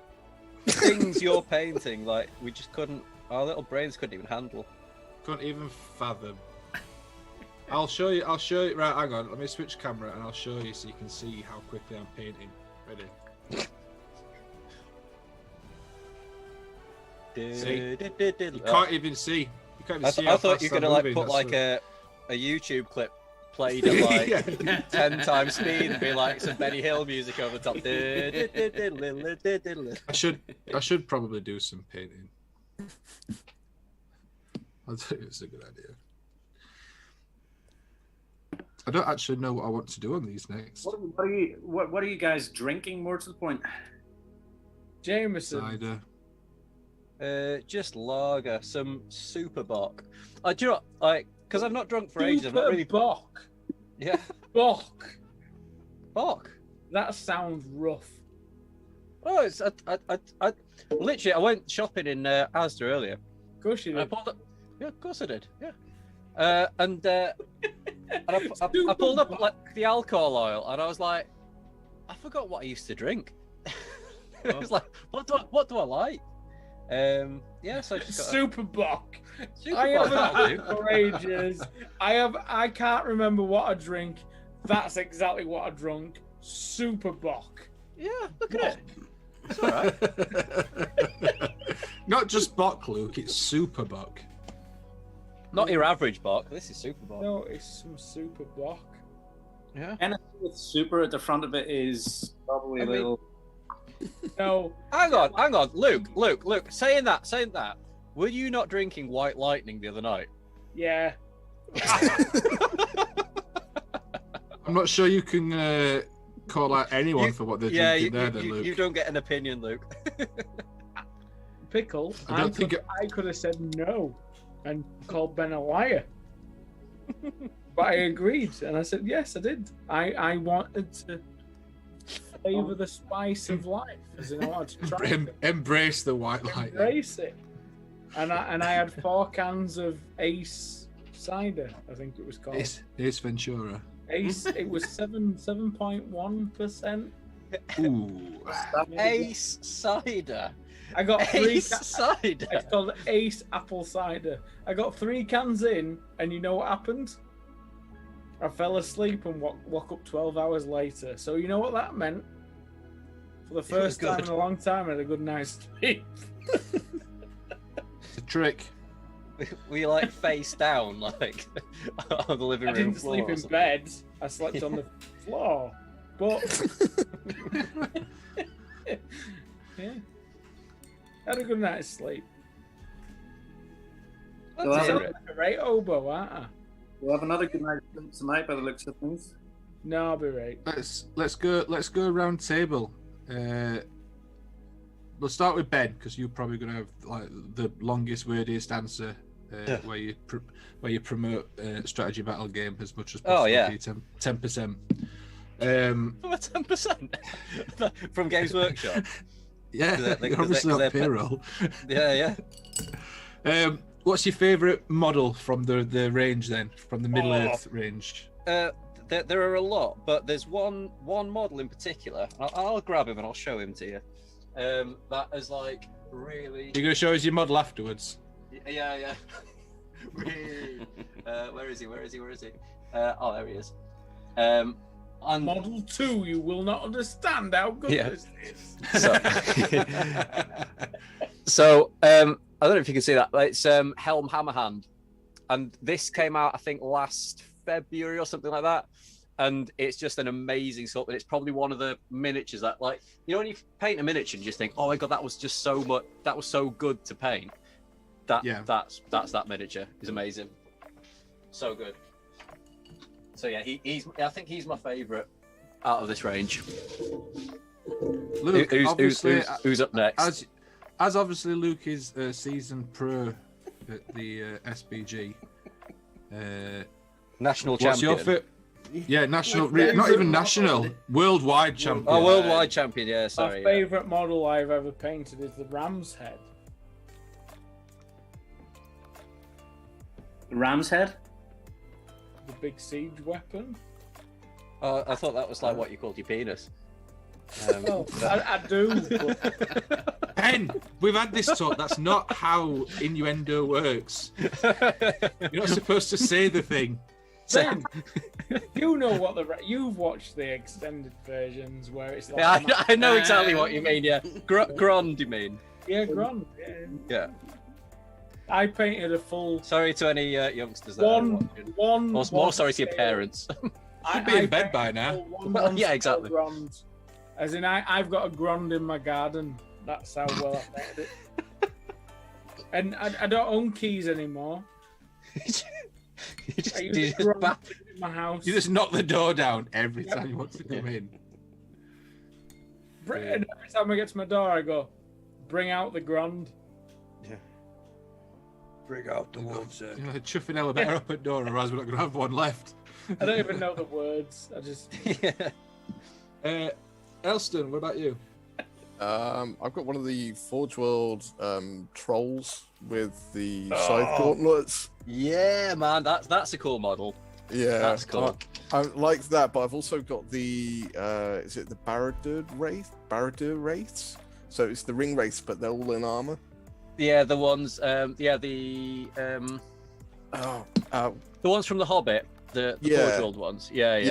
The ones that I've got. No, you've got the Finecast ones, haven't you? No, I've got most of them. If they're mounted, they aren't the. The mounted and unmounted. Yeah, they're not Forge World. Are they not? No. All right. They're just regular GW. But no, the ones in armor, yeah, they're cool as well. Like the lingering shadow and Kamol the Easterling and stuff like that. Yeah, they. I mean, that's not one model; there's 9, but they're pretty cool. Yeah, they're nice. So yeah, I think I'll go with the troll though. That's a cool sculpt. I'm enjoying it. The troll is cool. He's probably from a game perspective, he's probably not the optimal choice of troll, but the model is so cool that like you just take him over anything else just because of rule of cool, basically. Cool. I'm glad I got a cool model. Yeah. What about you? Rubbish Michael? in game, but you know. Obviously, you're working on the fellowship at the moment. What are you like? If someone just turned around to you now and said, right, you can have any model from the Lord of the Rings range. What would you want to have him paint? Like genuinely, like I know so little about it. I mean, like Ben said, I'm like working in the British Hobbit League, and I just think everything is awesome.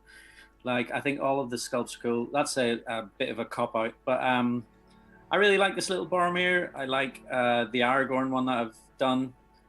I don't think I'm in it long enough to actually have an opinion, to be honest. But all right. I think I'll phrase the question differently for you then. Like, what? You're obviously a massive fan of the Lord of the Rings films and stuff. So, what character would you like to paint in miniature form? Gimli. Billy Connolly. Gimli is like the ultimate like Lord of the Rings character.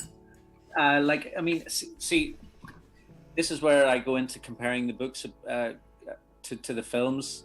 Like Gimli is a total badass in books, and he's a total badass in the films. Legolas is made out to be a badass in the films, but in the books, you hear nothing much about him. All you know is that he's light-footed, and that's pretty much it. Exactly. So they like kind Oliver is a proper light-footed. Yeah. Elf. So for me, it's bad. And then if it's not Gimli, it's going to be Sam Gamgee. The only I'm leaving my hobbits to last because I want to actually get a little bit better before I'm painting something. They're like super small. Yeah. You know, so. Oh, that's what I was going to ask earlier. Is the Sam Gamgee that you got? Is it the one with the frying pan? Yeah. Yeah. Love that model. It was a good model. Great model, that. I actually asked a question on my community chat earlier in the week. Who would win in a fight between Gollum? Like, no weapons between Gollum and Sam. I saw that. What, in game or like real life? In real life. In real life. I think Gollum kind of wins pretty much hands down, doesn't he? No. Yeah, Sam's a badass. He would, unfortunately. Gollum's a bit more a practice killer. Exactly. Yeah. I'm just Yeah, thinking about the next phase of where cage fighting and UFC's headed. It's going to delve into the fantasy realm, and they're actually going to pit like Middle Earth characters up against real people. So whoever has to go in, like they're gonna get messed up real proper. The fantasy. Whoever goes up against Sean Bean. You're Great win. He always dies in the movies, man. Yeah. Just an auto win that, like, you know, you just. Yeah, every time I've watched Lord of the Rings, Sean Bean dies. Yeah, seriously, shouldn't Still he just like sharp. shouldn't he just like Still concede? sharp. Oh, dude. Who else have we asked? Elston, what's your favorite character? Or have you got like an army that you particularly like? Is it still that troll, Elston? Oh yeah, of course it is. Yeah, we've asked Elston. who have we asked? Colin. Colin It's me. was asked Josh Colin. hasn't asked me because I said he was. I called Luke Josh earlier. He's ignoring me. For this one. Yeah, that's it. Because you said everyone from. Yeah, they all England sounds the you all sound the same. I'm the same. I don't have the minis, and I haven't seen them. But I was trying to print the free version of Gimli is what I was trying to print today. I was trying to paint up my dwarf. I play a dwarf in my D&D campaign, so I love me some mini painting on some dwarves. So that's what I would have totally gone for. I'm excited to paint up a Gimli one day. Yeah, Dwarves are the superior race. they are. Yeah. They are. But this little goblin dude was awesome. He's actually got the biggest set of eyes that I've ever painted, and I still managed to fuck up the eyes, so that's cool. I'm really happy that I'm consistent. A goblin going, it's fine. I mean, it's not terrible. Hold on, let me see if I can get in close here. I don't know if I can. See, too close? There we go. Your cuticles look lovely. Oh, thank you. Thank you. Thank you. Did you get the manicure just for the stream? I did. I listen. Since I've been streaming for about 6 months now. Cuticle upkeep is an important quality. It's important. So. It's what your subscribers are. That's what they're tuning in for, Benji. They're tuning in for the healthy cuticles now. Well, you learn something new every day. I'm glad I could impart such amazing wisdom and on you. But Shall we ask a serious question? Go for it. Oh no. Go on then. Ask a serious question, Luke. Are you going to super zoom for this? Who noticed I was using a diffusion filter? I'm actually no one. 3 times older than I look. Because if I move that out of the way, look at how old I look. Hang on, did you move something then? No. Serious question. I look old. You can see my beard.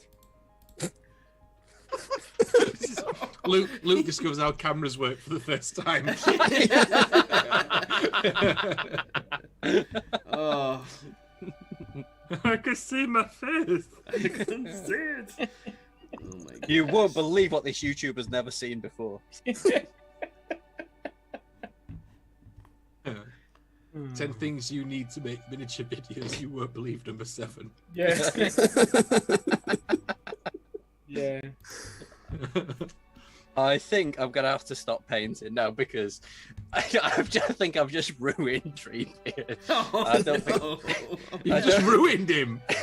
Well, How can you ruin someone that's not brown? between laughing and like I know how to say that Just- now. poor Bran. eyesight, Bran. I just think I think I'm gonna have to stop. Otherwise, yeah, it's a slippery slope. Take a close-up look at it there, then. Where you at? So I've done like the washes and stuff, and then I've given them a couple of dry brushes, and then I'm just sort of picking out all the details. But this is where I'm like most likely to kind of ruin him. I'll put some photos up on Instagram and stuff at some point tomorrow, Cool. maybe. Yeah, I mean, You won't. I will. You won't. if everyone does take a photograph tonight or whatever you did, tag me on that on Instagram if you do. Will Yeah, do. I'll just Will get a do. picture of these 2 empty bottles. I will. I can't wait to share my subpar eyes. So you mustn't have been paying attention to Elston on Sunday. Don't paint the eyes, man. I know. Yeah. Well, this one, Mhm. I want to get better at the eyes, and these are actually bigger, and they're all right. They're not bad. This is Elson only said don't paint the eyes on the Lord of the Rings stuff because it's so small. yeah. This one's a little bit bigger print, so there's a good chance for me to try again. There's a reason why all my Space Marines have got helmets on. Yeah. Clever. Quick, I need a Space Marine helmet to throw on this goblin. Wait, crossover you never wanted. Colin's Duelist diorama had Space Marine helmets on. Yeah, it did. They were amazing. I green stuffed the Space Marine helmets on that one too. They're glorious. I'm gonna go back now. I want to add it. It's a quick ad, Luke. That's a quick ad. Now you got me wanting to revisit it. That's another. The Duelist, 40k. Just so you can put the hashtag in there. Yeah, but Luke, you're missing one important element of it. It's got to be in 10 mil. That's it. It's got to be the Duelist. Mate, why haven't you gone viral? Amen. Right? Oh Lord. I will if I throw 10 millimeter Duelists out there with Space Marine helmets on. 4mm Space Marine jewelry. I can't even say it. Jewellerist. A jewellerist is very different to a duelist. Oh, mate. This whiskey. I'd love to see some Space Marine jewellerists. Jewelry. Well, that's a lovely like chain what? you've made there. It's a great half a heart you've made. Yeah, I've got another one that looks like that, just other side. Oh, we're best friends. All friends forever. That's a manuscript that we found of Horace talking to Elizabeth What? Duke. yeah, Old Liz. Big L.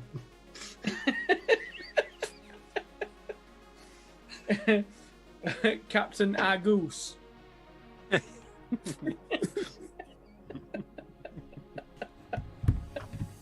What's going on with this model now? I feel really bad because Michael got us on so that he could ask us questions and get advice and stuff. Don't feel. You know what Michael did wrong? He said, "Luke, can you come on?" And I went, "Mate, I can't join in. I can edit a video." And you know what I did? I went, "Oh, Neither of those things. I can't edit a video because it's all me talking." You know what? Honestly, like for me, like getting everyone on tonight, like the mini painting, getting a bit of advice here and there, that's definitely part of it. But it's more about, like, I mean, we're all kind of working on the YouTube stuff, making a bit of a connection. Michael's just trying to make something nice about this. He hated it. Yeah. He absolutely hated this. Make it So, like, wholesome. Make it I'm not wholesome. asking you to do anything ever again. Yeah, it's just like never go full Rickman. He's gonna come off the stream and he's gonna be like, "Oh, well, that was a waste of time, wasn't it?" What? When did he become Welsh? From Michael. I was actually going to ask hosting the next Fellowship of the Bling guys, because, like, I mean, we could do this again, but I mean, I'm well up for doing this again. Yeah, Yeah. I'm down. Have there's a another. lovely time. I hope by the next time we do it, I have a setup at home. Yeah, that's Sweet. right. So So you can see how bad I actually am. we'll have to talk about a date to do it or whatever. But Who wants to volunteer their channel for a live bit of live stuff going on? Pickle. I don't know if I know how to do live streams. I could do if no one else wants to do it. Yeah, go for I've it. never done a live stream before, so No, fuck it. Like, I'll do it. Really? Right? I've never done a live stream. Let me do it on mine. You're gonna go full Rickman on I'm your gonna go full first Rickman time. on his own On screen. my own stream. And I'm going to destroy my own business. That's what I'm gonna do. You know what? Do you know that at the minute Colin is the go-to man for OBS? People are coming to him on a weekly basis and asking him how to do stuff. All You know, it's the true, time. Colin. It is. So you've got some free OBS and live streaming lessons there. I said free. What do you charge these days, Colin? Luke cannot afford me. I know that for a fact. 10 exposure. Yeah, 10 exposure. 10 exposure. That's it. Actually, maybe Ken. Colin, I'll pay you in toning, as in like out of focus backgrounds. Ooh. Oh yeah, you can just message those right on over to me. Yeah. I'm actually more than happy Everybody to. loves a bokeh background. Oh yeah. Mate. Well, it'll I'll be take a picture of one. if you host it, Luke, and if you want to like it's you can have it set up however you want, but like if you want help with that, whatever you need, man, like let me know. But Give me a couple of weeks. oh yeah, I'm like I know for a fact, like as soon as if you run this stream, I'm gonna get on that stream and I'm gonna be like, God damn it, Luke, what the hell did you do that? Like teach me how to. You're gonna become an expert in it in like that, because that's not. you will. I'm gonna press stuff. Stuff's gonna happen, and you're gonna like, Luke, how did you do that? And I'm gonna go, well, I did this, and then I did this, and then I typed this, but I don't think I should have done, so I deleted it. And then I typed this, and then this happened, and then you could be like, well, Luke, that shouldn't have happened. And then I'm gonna, well, you sort it out and tell me. And it's going to give the same answer that I give at work when something happens. Just go. Yep. I mean, It's not my problem. that's just it. Mate, I've got no idea. I don't even know why I'm on YouTube. Why do people know who I am? I've got no idea. I don't know. I don't even know what I'm doing. Just started turning up one day, didn't you? I did, yeah. Yeah. I started catching the bus. Just at turned 9 up at YouTube office. Yeah, Yeah. started catching the bus at They 9 said, "Oh, o'clock. bless him, give him a job." Yeah. That catching Give the him a bus at 9 camera. o'clock. 5 years later, 9 o'clock don't exist. I get See, what I what- want. What's actually happened here is Luke has transitioned fully into Rickman, and it's like a Jekyll and Hyde scenario. He's like, why Is he am just- I on YouTube? Is he just talking to himself now? Like, is it the two? He's Is he taking gone over full the stream. Smeagol? He's taking over the stream, Benji. We're not actually here anymore. It's just him broadcasting himself now at this stage. Yep. All Luke can What he see doesn't realise is is we're just a figment of his Yeah, imagination. we're not here. We're not here. Luke's just got one of the.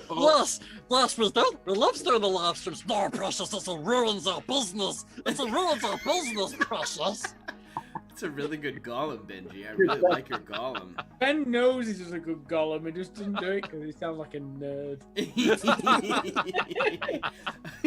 Ben does a great Gimli hitting a ring, but he'll never do it.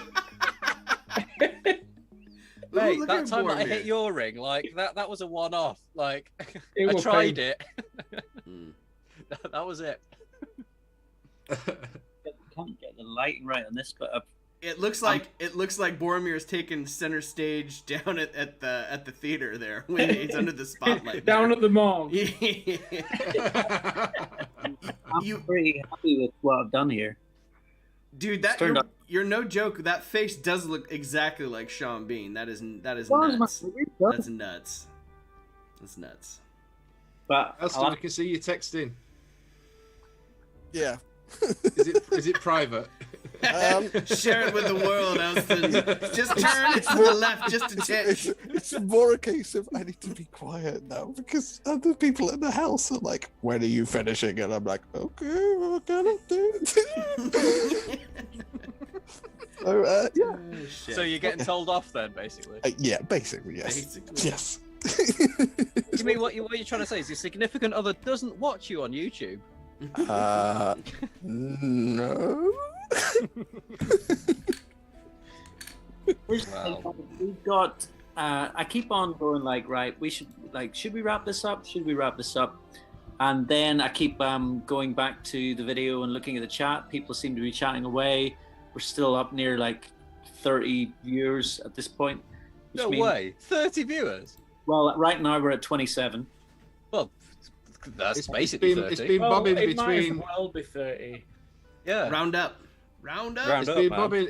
It was bobbing up like 36, Alas, 37 as earlier on. my girlfriend has zero shits given about what I do for a living, right? But she watches every video, and I'm sure it's because she's waiting to see when I use a sieve or a pan or something like a blender, something from the kitchen. Just so when I walk in, she goes, "Did you use this?" And I go, "No." And she goes, Well, A, why does it taste of grout? And B, Why did the fagua taste of ammonia, Luke? And I go, fagua? What's that? This direction. well, I'm not going to lie. Like, this is That's Luke's sieve. If Claire's asking, this is where the sieve is, mate. Well, for me, it's the one that with Lucy was you know, you can cast resin in silicone molds. Oh yeah. So I wanted to make a silicone disc, and she's got like these silicone cake tins. And so I cast resin in one of those silicone cake tins. I thought I was going to get away with it, but now like she's discovered that we're not allowed to use that for cooking anymore. Apparently. I don't know why. Not that silicone's food safe and everything else. Resin, on the other hand. Resin's fine. It's only carcinogenic if you eat it. Or breathe it in. Or breathe it, or work with it daily. Or look at it a bit funny. Sand it. While we're still here, and we've got there's a question there for you, Benji. What are you drinking? Don't bring it up again because Luke will just take the piss. It's Luke. Luke signed in another name and asked it in so he can poke fun at Ben's drinking Maximum Dobo. It's Super Bock. Super Bock. Someone made a comment earlier in the chat saying that Super Bock sounds like a superhero chicken. Yeah, it sounds like it. It literally sounds like some sort of superhero, sort of Gojo sort of shit. Oh, it's amazing. Well, So I'm kind of tempted to paint the Tree of Gondor on the shield. Is that a ridiculous, stupid idea? No, It's it's from Gondor. I mean, why would you do it? Because they're going to die anyway. If you want it movie accurate, then don't. But There you go. rule of cool, just fucking go for it. Rule of cool, yeah. Yeah. Paint Always the go for spot on rule it, of cool. pulling his tooth out. That's what you should do.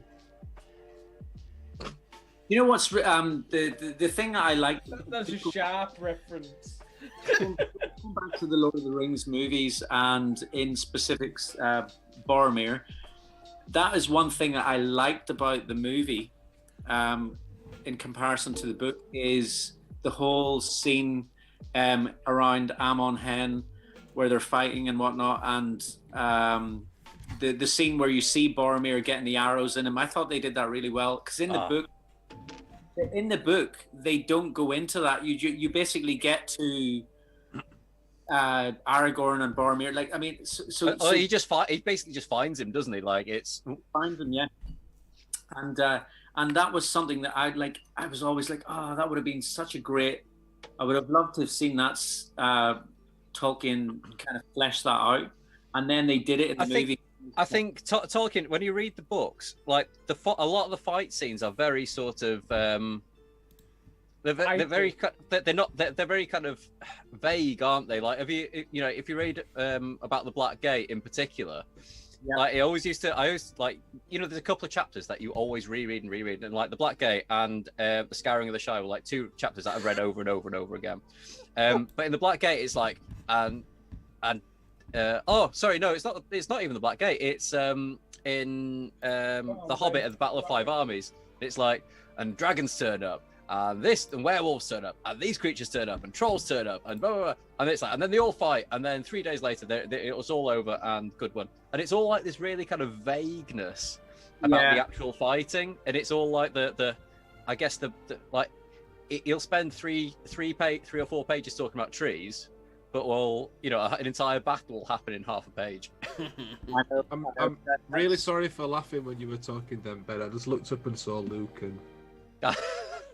No, his hairstyles have changed about 6 or 7 times. I mean, my cuticles are amazing to look at, but that hair tonight, Luke, has been on point several times, so... It has. I'm the Chris Hemsworth of wargaming. You look like you look like a super Karen. You've got like a fringe on both sides. Chris Hemsworth of wargaming. Yeah, he is. Because I've got the chest of Chris Hemsworth, but I've got the belly of who's fat. Is that the Thor in Thor in Endgame? Yeah, there you go. Be honest, I've like before lockdown, I was training jiu-jitsu 4 times a week, like on a super healthy patch of my life, and then lockdown came. Me too. All of the gyms, and I am supporting a proper gut right now. Honestly, it's hideous. Yeah, me too. Before lockdown, I was ripped and super thin, and it's all lockdown's fault. I'm a type 1 diabetic. Lockdown happened and I got type 2. There you go. You've been upgraded. Diabetes joke.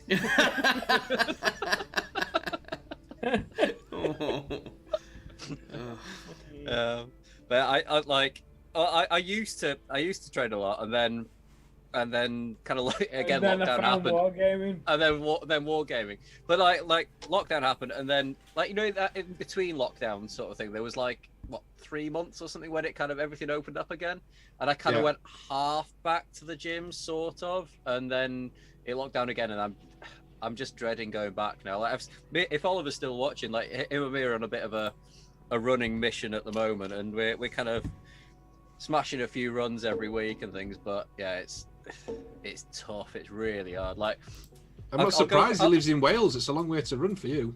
Yeah, well, yeah. He not lives Wales, in Wales.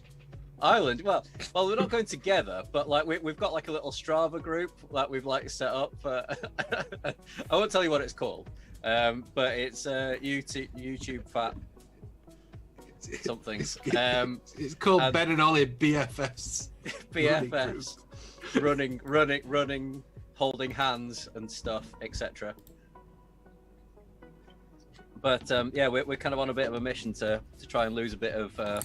Well, I'm getting married this year, so I kind of need to. Well, hopefully, 10th of July. Your invites are all in the post, by the way.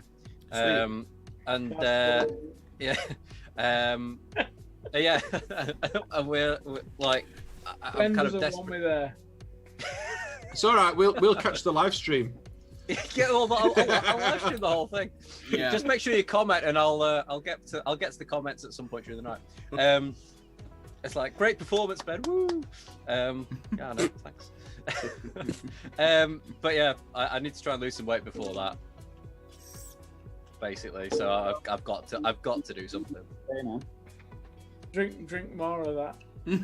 Yeah, that super buck. Super buck. That wasn't a problem. I got married. Basically, it's like it's diet lager. Oh my god, it's raining. I got married whenever I was what age was I when I got married? 18, 19. Were you asking your missus then? Yeah. We me and my wife, we've been together for 20 years. Oh my god! Congratulations. Long time. I got married when I was 21, 22, and then divorced a couple of years ago. I've never been married, and I don't choose to be married ever. Fair enough, man. How does Claire think? What does Claire think about that? Hates it. I'd ban it. Ban marriage. You old romantic, you, Luke. Yeah, well, yeah. Every people kick off about gay marriage. People kick off about this. People kick off Just regular marriage. just ban marriage. I want to know if Elston's still here because I'm obviously he's still not allowed alive. to talk. palette. It's just his paint Elston. palette. Put your hand in front of your camera if you're still here. There he is. Still here, but I am actually probably going to have to bail because, time Because he's has not run allowed out. to talk. Time has run out for me, effectively. No, it's 11 o'clock, and Nelson's going to be up in about 2 hours. Exactly. Exactly. He was up 18 hours ago, so. So, We wrap it up then, and I mean, if we're 11, I mean that's a 3-hour stream. We've done good. I mean, we can stay on here after the stream goes down and hang out for a bit. You guys want to see a bit more? Don't let the sun go down on me. But so yeah, just thanks to everybody who tuned in. Thank you guys so much for coming on over here. I really appreciate it. Now I put on a little. I don't know if anyone put a bet on how many miniatures Elston would paint. Where'd you get to, Elston, before you go? I didn't finish any of them, but I got all the black done on all of them, and then I've got the red done on 20 of them. So That's pretty good going, though. That is. that's as far as I got. You'll have them done by 10 o'clock tomorrow morning. Oh, definitely. Yeah. And based. Yeah. So, Colin, I'm gonna prime you to. If we'll wrap it up at 11 here. Okay. Is that all right? You can shut it down at 11. Yep. And just before everyone, we go, thank you guys to everyone out there who's watching. Thanks for everyone who tuned in. Like I said earlier in the stream, if you don't know any of the guys that I'm hanging out with tonight, please go and check the links in the description below this video. What I would say, like, I'm biased or whatever, but I really would appreciate it if you guys could all go out and specifically check out Crazy Crafter. Want to get his numbers up there. He deserves it. He's helping out people on his stream every Sunday. That'd be awesome. Click down here, wherever. But everyone, go and check them out. That'd be awesome. And that's it. We're going to wrap Colin's up. a dude. Anything else? Any of you guys got anything you'd like to say? No, if you watched all the way through, just thank you so much for Yeah, man, watching that was us. a lot of fun. And some of this drivel that we put out tonight. We stayed on topic. Lord of the Rings the entire time, everyone. We did really well. I'm proud of all of us. Non-stop Lord of the Rings. Yeah. No, I'm no very proud of us. deviation whatsoever. None. I enjoyed that, guys. It was great. Yeah. It was really cool. And next time I think we're going to be doing it on Josh's channel. Yeah, Pickle Jar. No, Luke's wait, channel. No, we're Luke's doing channel. Volunteered. Luke's If you doing don't it. see me again, it's because these guys have killed me. Thank you, Michael, for having us and hosting it on your channel today, man. It was fun. That's cool. I think that's probably the most fun I've had here on YouTube in a long time, to be honest. It was great. It was good. YouTube's not fun. Oh, It's a grind. It's It's full terrible. It's full of negativity and horrendousness. And nobody should watch it. He's gone full Rick. The needle's going past red in the Rickman status. It's busting out the other side, Elston. So We are the biggest issue in the community. tomorrow when I'm sober, I'll watch the stream back and I'll decide whether or not I actually keep it on YouTube. Point. Yeah, Right. I think we've all said a few. Well, I say all of us. I like to include all of you guys in my transgressions as well. Like, there's a few bits that I think, that's borderline, and then some of it's like, we'll get away with that. Borderline is where we live. It's good, man. Borderline's good. Yep. All right, guys, thank you so much. Let's wrap it up, and then goodbye, YouTube. Bye, y'all. Bye, guys. Bye forever. Bye bye. Bye. Remember, don't say fuck or bugger when you're live on.